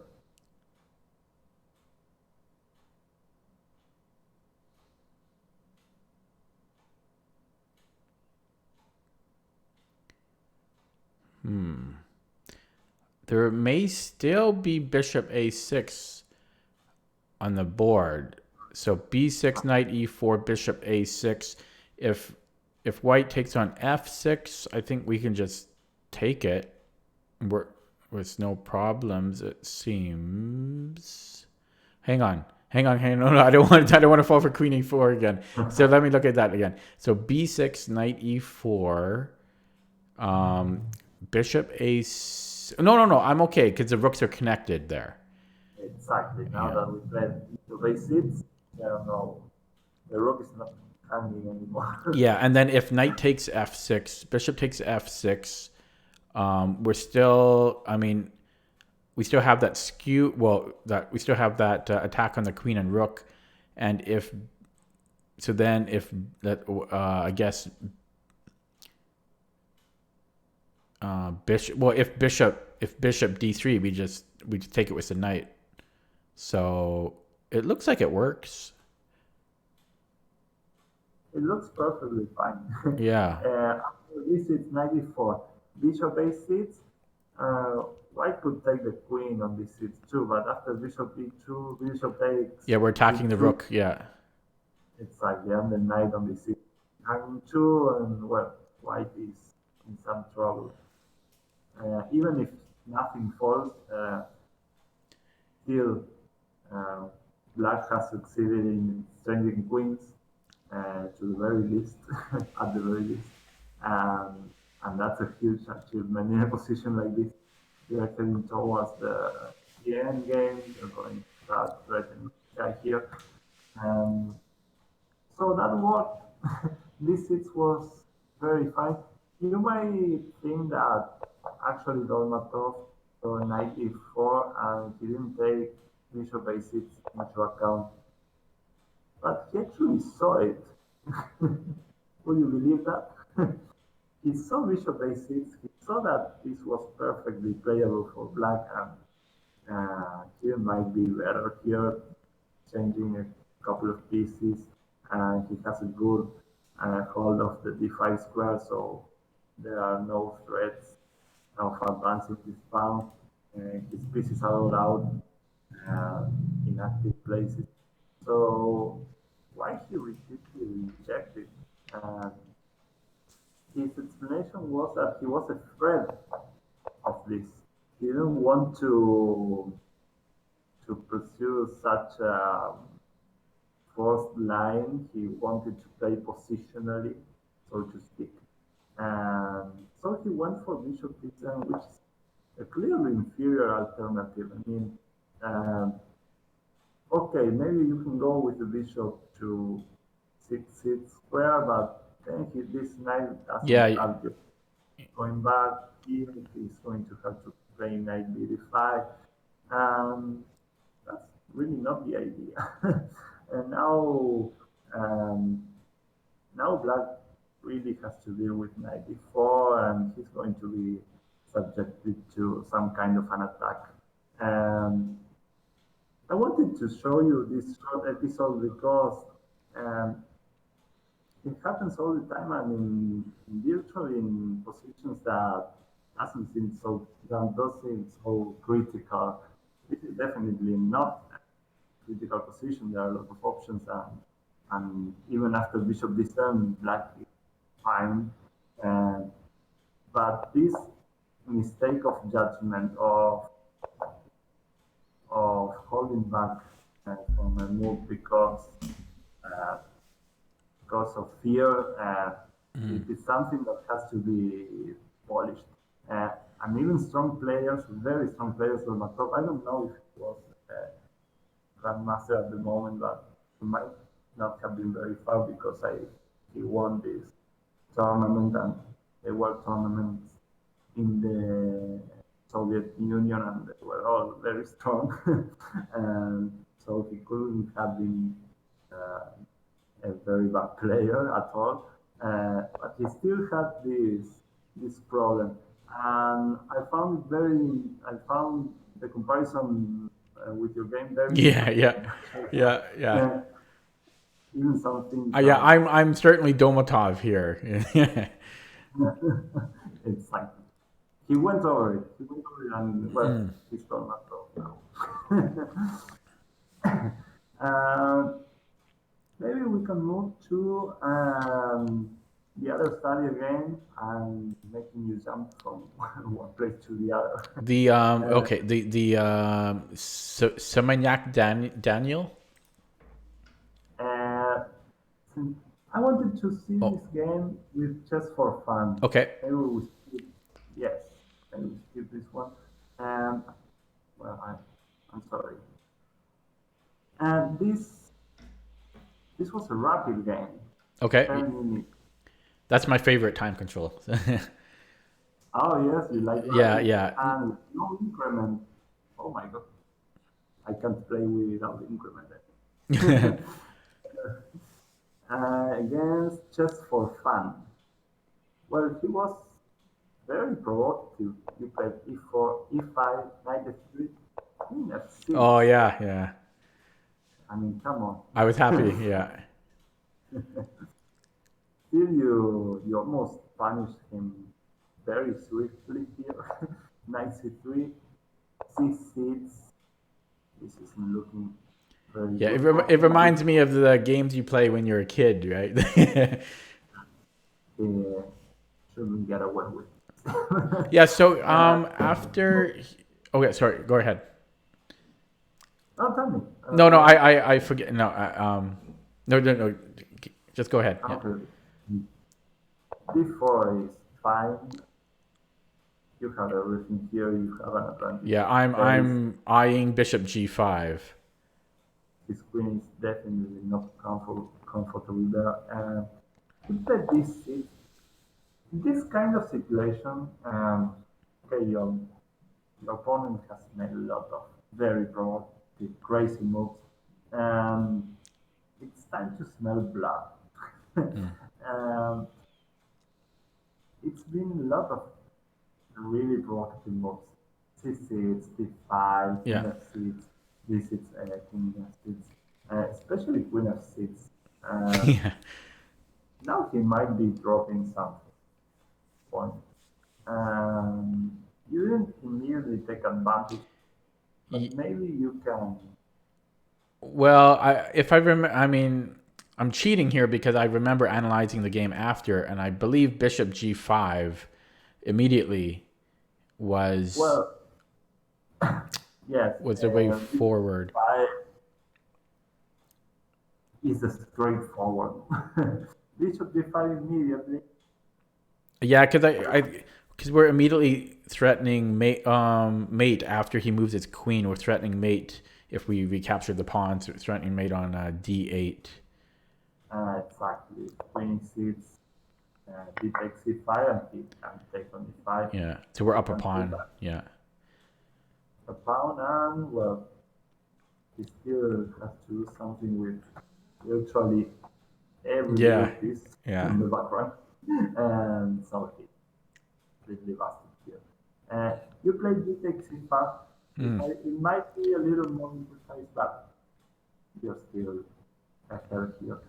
D takes C5, bishop C5, queen D6, and and here I think that it's clear that you left him off the hook a little bit. Uh, you still have some very strong continuation here. Hmm. You traded queens. I guess I could. Okay, no, I think I looked at knight takes e5, but then I was looking at f6 in response, so that Okay, didn't seem to work. that's good to know. Still, you have some. Uh, it's what we talked about. There's a lot of this contact here. There are many threats. Yes, he's going for the fork after f6, but um, you still have to check if there are no Yeah, because I might maybe I have queen h5 if f6. queens. Very interesting. And image 5 checks. Well, Yeah. to be honest, I didn't even consider 5 but crashing. Um, knight takes c5, f6. I only took a look at queen takes d6, bishop takes d6, and now you have knight to c4, threatening the bishop on d6, so he can't just take on g5. Um, you just win a pawn. very healthy pawn. Uh, this is what I saw here. But you're popped up. If they some G5, you're going to take back um, huge advantage. So lesson to be learned from this is that when there's still a lot of this contact, you have to keep calculating to the very end, verify if you can make a counter threat that actually saves you. Well, in this case, it leaves you up a whole pound and well, position as well. um, though Queen H5, as you say, is too strong. Yeah, I like it. But This then is I not. guess my bishop is well, no. Yeah, it looks well if he pushes G6, knight takes and bishop. No, yeah, it's still great. I've got a discovery after that. So yeah, knight takes, rook check. You're picking up a lot of pieces. Even G6, knight takes G6, Yeah, H takes G6, Queen takes H8, yeah. and if Take H on takes yeah G8, G8. Yeah. there are a lot. So, well, couldn't play F6. Uh, maybe, just maybe, we could take on D1. Oh yeah. Never mind. Ah, Oh, okay. oh wait, no. But what about wait? It's who's moving? It's This back to is me oh now. yeah. What if he? Sorry, if I go back to the knight takes E5. It looks like this could be a problem, and then the fork. But yeah. Okay, now it's a problem. He's forking both pieces, but not just Oh, not but there's so. still this. There's still a check threat. We could pick up the bishop here, but that's only if he takes the knight. There are a lot of red flags around black's positions here. You have Yeah, I guess I could pretty just less. move the bishop back. Well, then he's got another attack. He still has G5. He has G5, but G5 and then what? You have a cute resource there. Bishop H4, G5.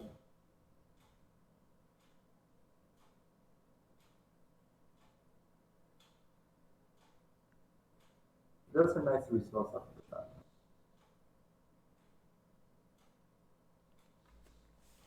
Bishop H4, G5.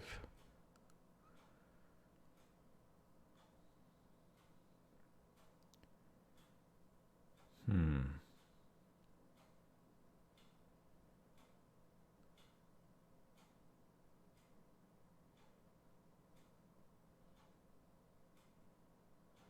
That's a tough one because I've got two pieces under attack. Possibly, I don't know if it's worth it, but going to bishop G3. If he takes a knight, we take back. Oh, and he can't protect. He can't protect the rook. Oh, Exactly. weird. That was a tough one because it's kind of an eccentric maneuver. Yeah, it's really But it's weird. really so you could just go back with bishop h4. Once again, I saw another option. No, bishop h4, which seems pretty simple, and you're one up, you have the pieces, you have everything you need there. I saw bishop c4, which I thought was strong too. Um, you don't seem to be able to take any. Yeah, you can't take the knight, and if he takes the bishop, then we're gonna take the rook. Yes, seems strong too. So probably in the game I will play page 4 and stop worrying about all of it. It seems very clear with h4 and bishop g3 is it's a very forced line and there's nothing going on for black there. But bishop c4 seems strong too. Well, in short, you could actually take on e5. I know it's a rapid game and it was a lot to work out over over the ball. So It's good to be greedy, uh, though, right? yeah, it's bacon. Not so much for the pound, but for the quick activity. Uh, it's huge, and you're set to put an end to the game immediately. I don't know what they're on up or actually rushing the king on e8, even without the king. Was, uh, so you took on this seat, and now there's some sort of relief black. He still looks to her on development path. Without the queens and his semi-close center, he might be able to piece this out and get away with it. Castle queen cat, it's reasonable when you are winning another tempo with a bishop e7, bishop c4, or the pieces square. He kept right rook a5, clearly intending b5, bishop a4. Yeah. um, I really like the fact that you completely ignored Yeah. I was looking at the mate. Yeah. all sides set on the 8. Yeah. That's fine. I actually played b5. Um, come on, you can get away with it. How many onwards is he going to? Well, I'm wondering why, because I see in the next move I played bishop e2. I'm wondering why I didn't play rook hd1. Okay. Maybe a 6. Maybe it's sort 6. I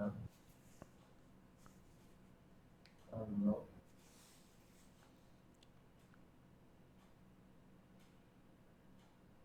Yeah, I'm not sure why I didn't play rook hd1 because that was the whole point of rook d2. Yes, rook Oh, d1. oh, oh, oh. Well, maybe I might have seen f6. Yes, you might have seen. Most probably. Um, yeah. Okay. So I guess I saw that afterwards, and then I better take care of this first then. Yes, actually that kind of throws away some of the advantage. All Black is being very aggressive and very ambitious, but also he's taking huge risks. I mean, his king is still well in the center, and he still has a couple of moves before he gets to castle. I'm not sure he's going to get there. Um, but he keeps moving his pawns forward. It might be time to punish him. I know that there are no on the board, so it might seem a little strange to think about an attack that all your pieces are looking at that. So maybe you can get away. How can you follow your attack?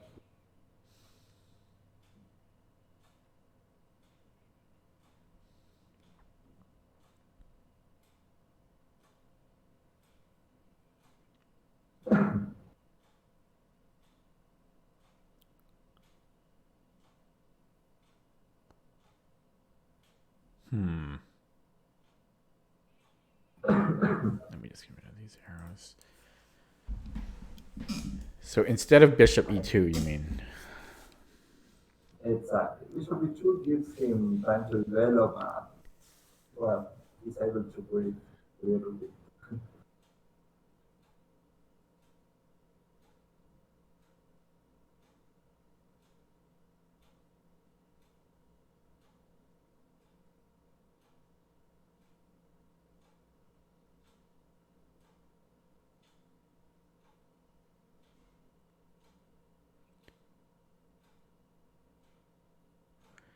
I'm not seeing it. It kind of reminds me of a game by Tom Murphy, a very famous game, What, the opera game? the opera game. Exactly. Some things in common that, right? I only Like on remember the I only remember the first few moves of the opera game, unfortunately. there's a sack where we Oh, wait. So the bishop on F2 on the bishop on C7 is protecting our mating square. So possibly we could take on E5. Because if the point being, if we captures bishop takes E5, we have mate on D8. So if knight takes, and what if he takes our bishop? that's the problem. Yeah.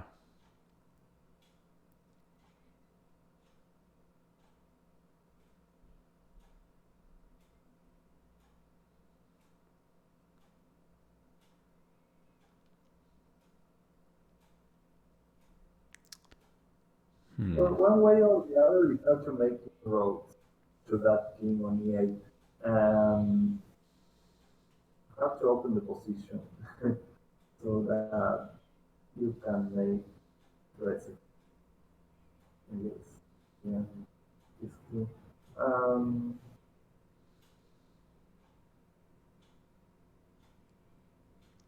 you like to bring your pieces into the attack, but if you with your bishop, that's probably not going to happen. Um,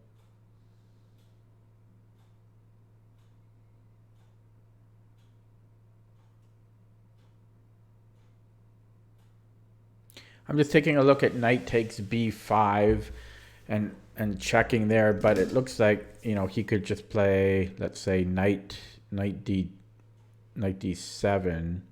Ding ding ding. So I don't really think that works, but maybe I'll just, yeah, so if knight takes B5, C takes B5, bishop takes B5, knight D, what, yeah, knight D7. Could almost change the move order and take it with the bishop, and then take, so bishop takes b5, c takes b5, knight takes b5. We're attacking that bishop now. So if the bishop goes to b6, possibly I could go knight d6 check, and if he tries to protect the bishop, we have a discovery, and then we could do a fork on f7. What do you think? I don't know. well, that is dangerous actually. Bishop takes b5. Yeah. If c takes b5, alright, knight takes b5 looks very dangerous. Knight a6, knight takes c7 check, knight takes c7, and there's knight on b. There's no defending that bishop. Bishop b6, knight b6 check. And you're winning material. I guess then after the bishop takes b5, he might need to have a players to give some look to the king. Yeah. And then Yeah. that could be a problem. Yeah. But we were considering knight takes 5, which is a worthy alternative.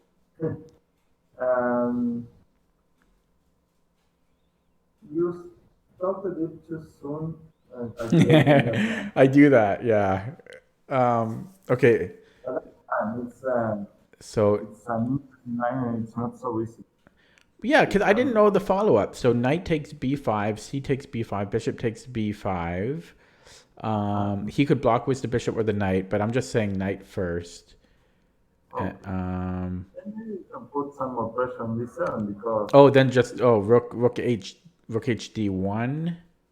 look h1 very strong. And then well, there's no way. yeah, if knight f6, I just take bishop takes f6. Exactly. And you're cleaning up all his pawns on the queen side. And still your Okay. remain very active. Okay. Okay, so if knight takes b5, c takes b5, bishop takes b5, and bishop d7. That's another one. Yeah.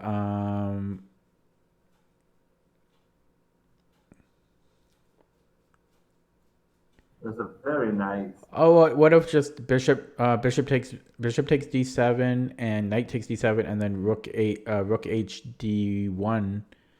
Knight f6. Yeah, he could just move, right? Yeah. So I'm not sure about that. Yeah, so knight takes b5, c takes b5, bishop takes b5, bishop d7. Okay, at that point, if you take on d7 immediately, you're kind of solving the problem with the knight on b8 that blocks the first rank and gives you teams of checkmate on b8. So after knight takes b5, he takes b5, bishop takes b5, check. Bishop d7, maybe you don't have to take on d7 immediately.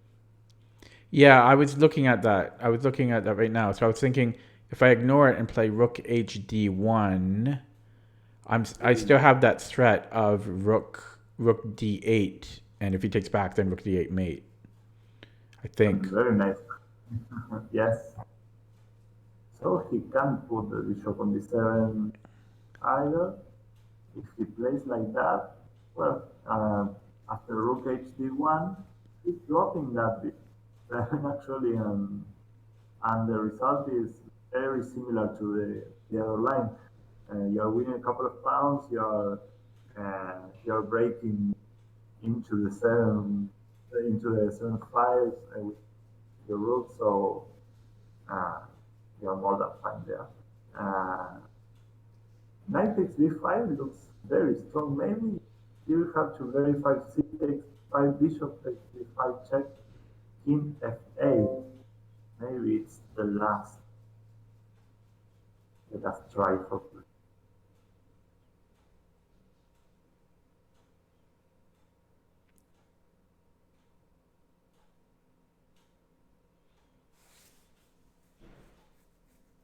So what were you wanting me to calculate again? I guess after knight takes b5. Yeah. King takes b5. Bishop takes b5. Well, will you tell me that you can't put the bishop or the knight on d7 because you are winning the start and have a couple of extra pawns and well, you're crashing things. Rooks enter the same file. It's a complete disaster. Yeah. And maybe he has to go in f8, though it looks so convincing. There must be something here. I think. Just there is. rook hd1 still. Rook hd1 looks strong. I guess because f6 is still coming. Yes.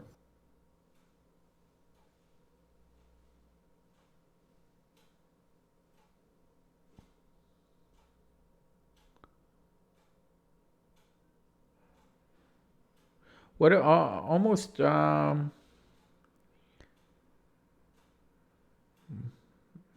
maybe it won't work, but I was just almost looking at bishop d8. Bishop d8. Yeah. So then if he goes knight a6,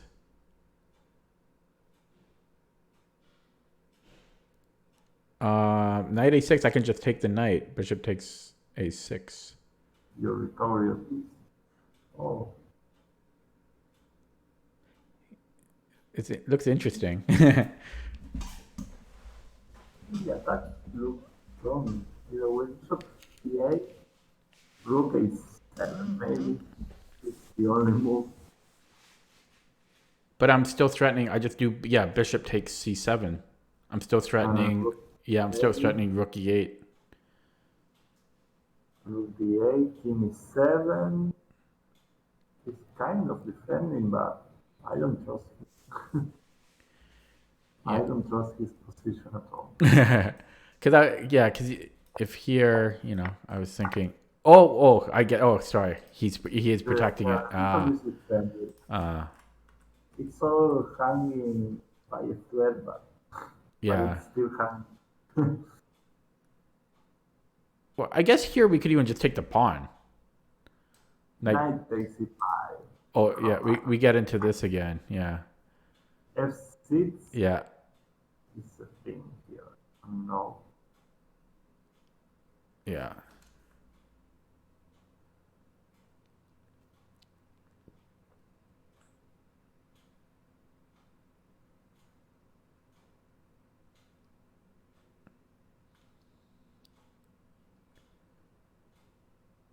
Yeah.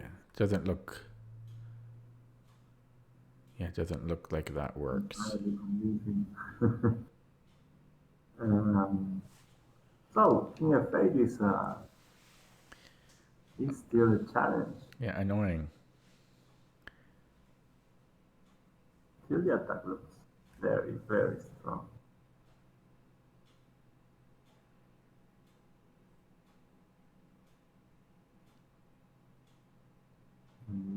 Maybe we should, if it's not too much.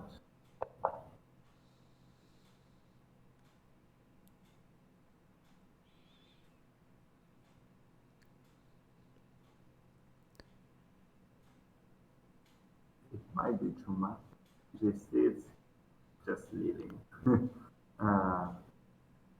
Well, we haven't taken a look at Rook HD1, which is by far the most natural. F6. F6. Yeah.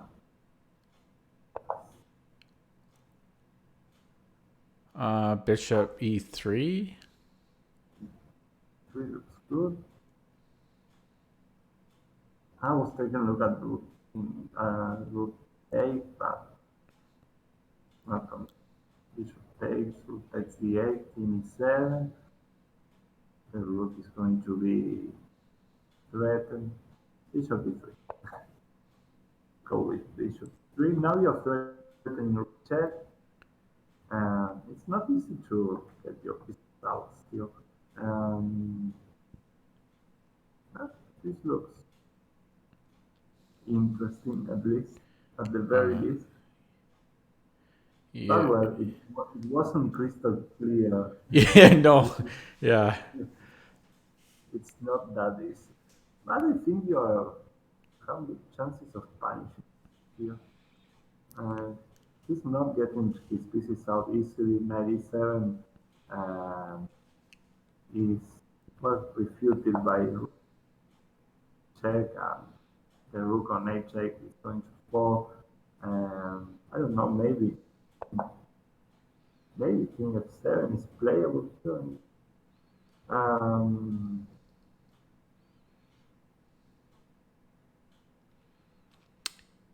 Oh, well, you still have to pay for. But still, probably after King f8, it's a critical position.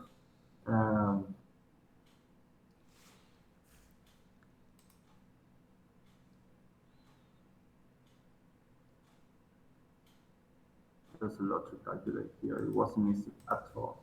But well, after b5, you went bishop e2. Well, the problem here is that he actually gets to finish his well,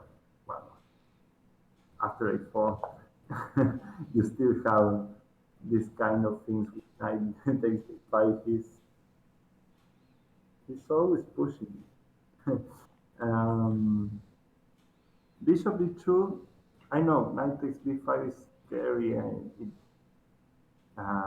you have lots of compensation, but it's usually impossible to see it up to the end.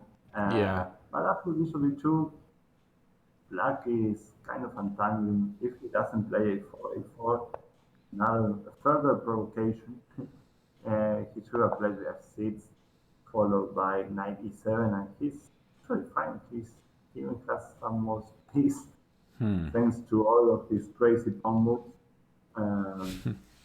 But after a4, rook fd1, f6, bishop e3, knight a6. Now all of a sudden it's not so easy.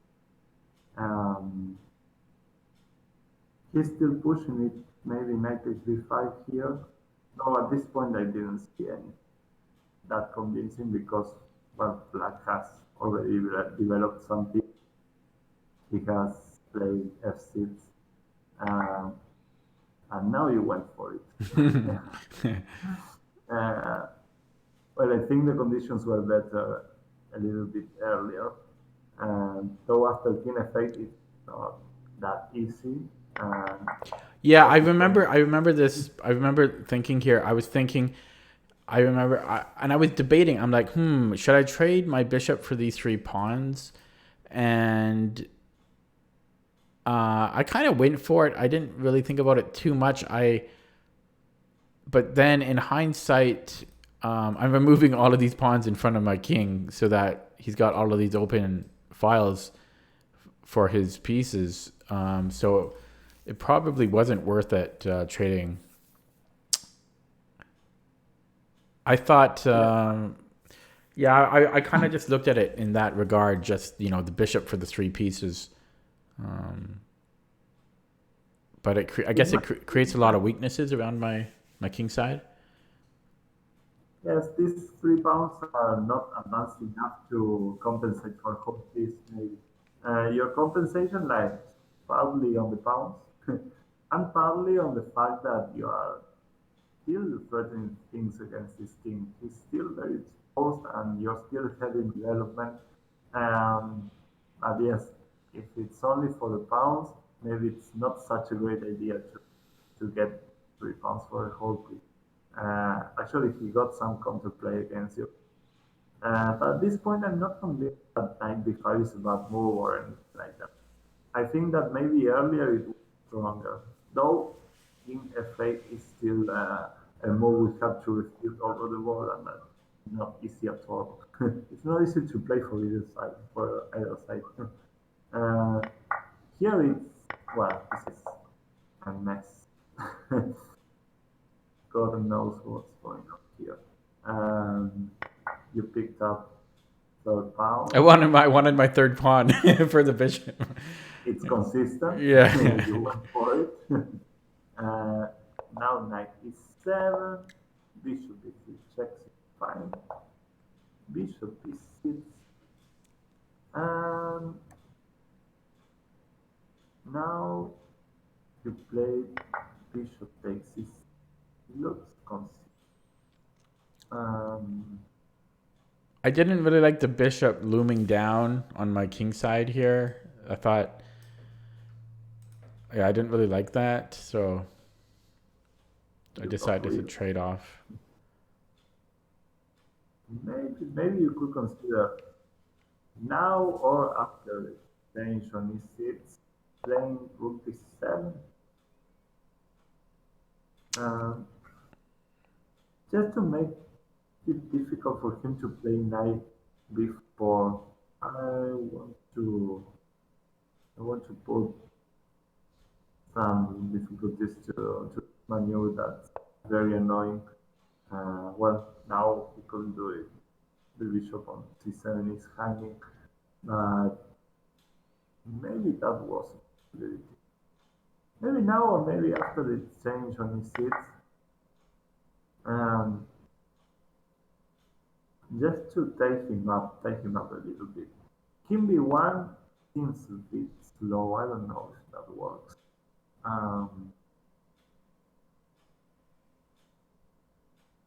You don't have, you should come to point all your pieces or his pieces directly to your king here. And partly that's why I like not to exchange immediately, because this bishop is actually defending. It's on the way of black's attack. Maybe immediately created some threats along the 7th rank.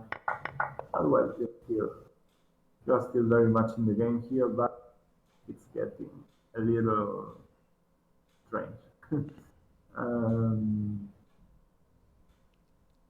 here king b1, rook hba, and now, well, now it's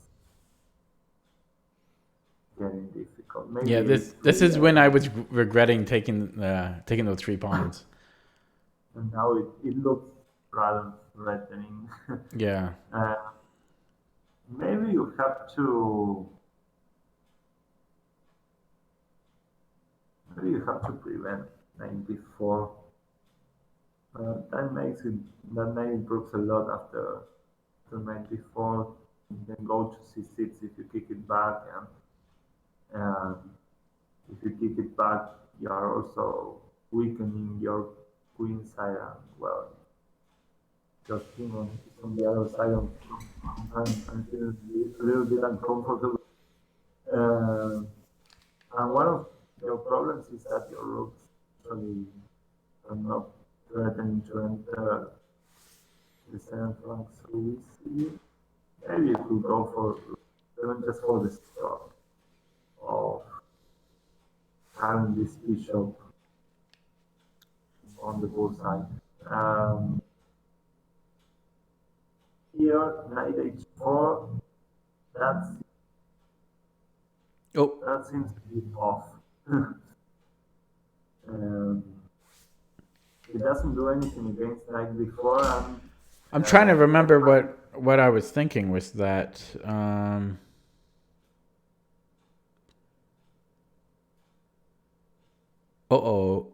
Got disconnected. Hang on, folks.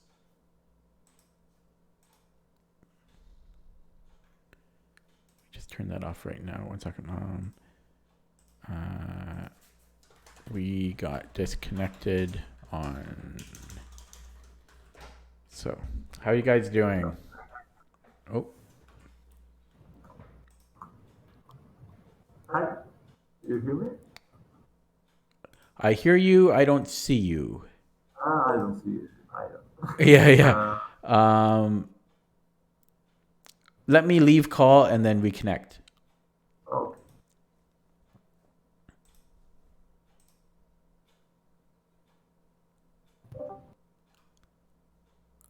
Hello? Yeah, so I hear you, don't see you. Next to the leave call button, do you have there should be a little button, turn on camera? Oh, see?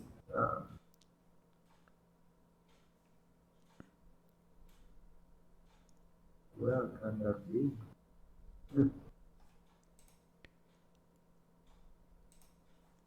There's so many options here. Yeah, I know. It takes a while to get used to. I think you got it. It's loading now. There we go.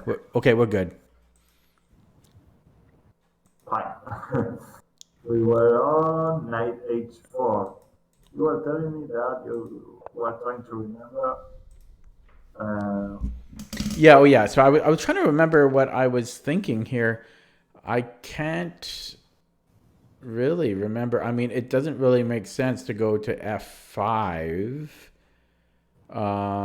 Maybe I was just trying to make room to push the f pawn, like g3 f4. I don't know. I don't know. I can't remember my thinking here. It's slow because he's already eyeing you on the b5. Looks like black should crash through earlier than you, but it could be that knight b4. Well, that's correct, I guess. It has to go that way. That's why I like to play rook b7 at virtually any point, because then the bishop on c7 will be hanging, and you'll have some difficulties playing this knight b4 that is really annoying. It was kind of a prophylactic rook d7, if you may. And now bishop c5. Whoa. Yeah, you gave up that pawn on a2, but he didn't take it. Maybe a3 here. I don't know if you consider this. I think I was scared of him. Well, no, I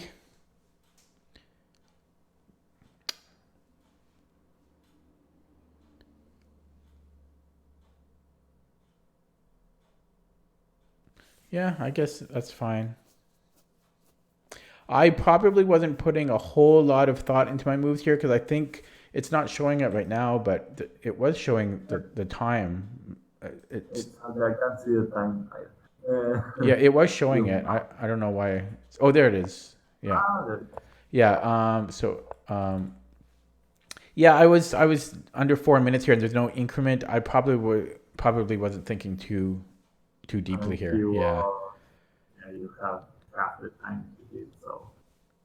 It's understandable. You have to catch up on the Yeah. So bishop c5. He went back. I don't know. Play knight e6. He wanted to bring everyone to the party, but Hmm. I don't know. Maybe knight takes a2. It's threatening knight c3 check already. Yeah, I was waiting for him to do that. I thought that's what yeah, I thought that's what he's going to do. Yes, and seems strong because he's actually threatening knight Yeah, he's e2. threatening knight c3. Yeah. And also he's threatening the fork, and it's difficult to defend from both. Uh, I guess rook d3 is pretty much the only move. But then he could even go back to b4, and he has captured an important pawn. And I guess he's doing fine there. Yeah, Uh, and he's up a pawn. yes, after this point, it got messy very fast. uh, all of a sudden, you had something. I loved once I had my knight on f5. I was very happy. Well, now here It changed so quick. Yeah. in a couple of moves. Yeah. Things are a little bit different now, but that's a lot of comfort. Now it's, I don't know what happened here. Let me see. Maybe Yeah, no, I, he yeah. just I don't know. I don't know. I think he he thought was. for 20 seconds and 39 Yeah, seconds. I thought maybe he was trying to, hoping I'm going to flag, and just playing really quick. Now he's completely lost. Yeah. Uh, Even if he takes a knight, it's just too many pounds. Yeah. He's not going to catch them all. Um, well, what I take from this game is that um, from the very first moves, he played very provocatively. And when your opponent does all of those crazy stuff, of that crazy stuff at the beginning of the game, that queen f6, uh, it's a good opportunity to smell blood. And this extravagance don't end well usually. But as you see, complete calculation is always important because, well, you have to punish him one way or the Yeah. other. Yeah. Early in the game was a good moment to give some thought to how to create threats against the king or even win some material. I see that in this situation you spend some time, 40 seconds here. After bishop g5, queen d6, you spend another 30 seconds to play queen takes c6, which is a healthy amount of time. It might not have been enough, but concentrating exclusively on the moves here, some opportunities have gone away. um, yeah, I guess after bishop c7, this is the point where black uh, could have developed normally and avoided all the crazy all the crazy stuff with a5, b5, and giving you new opportunities for an attack. So, so yes, this is in the domain of development, the conversion of the development advantage. Um, you should always be on the lookout of how to punish these excessive moves by the queen, for most of the game, he always had his pieces on the back rank. Um, and well, finally you succeeded. You played knight h4, knight f5, everything went okay. Yeah. Well, that's what I get from the analysis of this game. Um, and well, how would you like to continue? Maybe next time we can take a look at some of your on the board games. That's an option.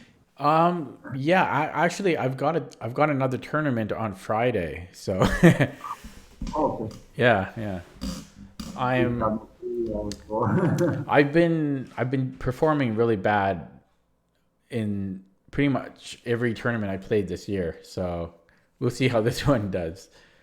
This one's I'll be in the under 1600, and I'm currently 4th seed. That's FIDE? Or No, this is CFC. yes. Yeah, it's about 100. It's about 100 points below ELO. Yeah. Conversion. Yeah. Conversion rate. Okay. Well, be calm and remember to check if your opponent's threats are really threats. That can change a lot. Okay. Even the attitude of checking can give very good results, and it can make a very big difference. Don't automatically believe your opponents and check if they are not bluffing. Of course, they might not be bluffing voluntarily. They might be just making a mistake. They might think their attack works, but it doesn't. Yeah, because I guess if I'm kind of my own worst enemy, right? With all those phantom threats, there might not be anything there, but I'm seeing them, and then I waste a lot of time looking at them, and I'm it's inhibiting my play, I guess. Yes, exactly. It happens to everyone. Well, all not all with the same problem. There are some other examples, but it happens at all levels. But it's important to take care of those kind of weaknesses. Just a different look at it could yield good results, I think. Okay. Well, thank you for your time. Thanks for joining on stream. Thank you. I really enjoyed it. I've never done it before, but I hope I'll get the hang of it. No, yeah, you did a really good job, and hopefully the viewers they're very quiet right now, but they're probably just listening very closely. I'm going to post this on YouTube as well, and maybe we'll see how the audio and everything works out, but everything on stream here looks pretty good to me. So yeah, again, thank you for your time, Alessandro, and we'll keep in touch and hopefully get some other lessons soon. Awesome. Yeah, someone in the stream just said love it. So okay. Yeah. Okay, so I'm going to let you go. I know it's like 2:30 a.m. there, so thank you again for your time. Thanks. Okay, Thank bye. you.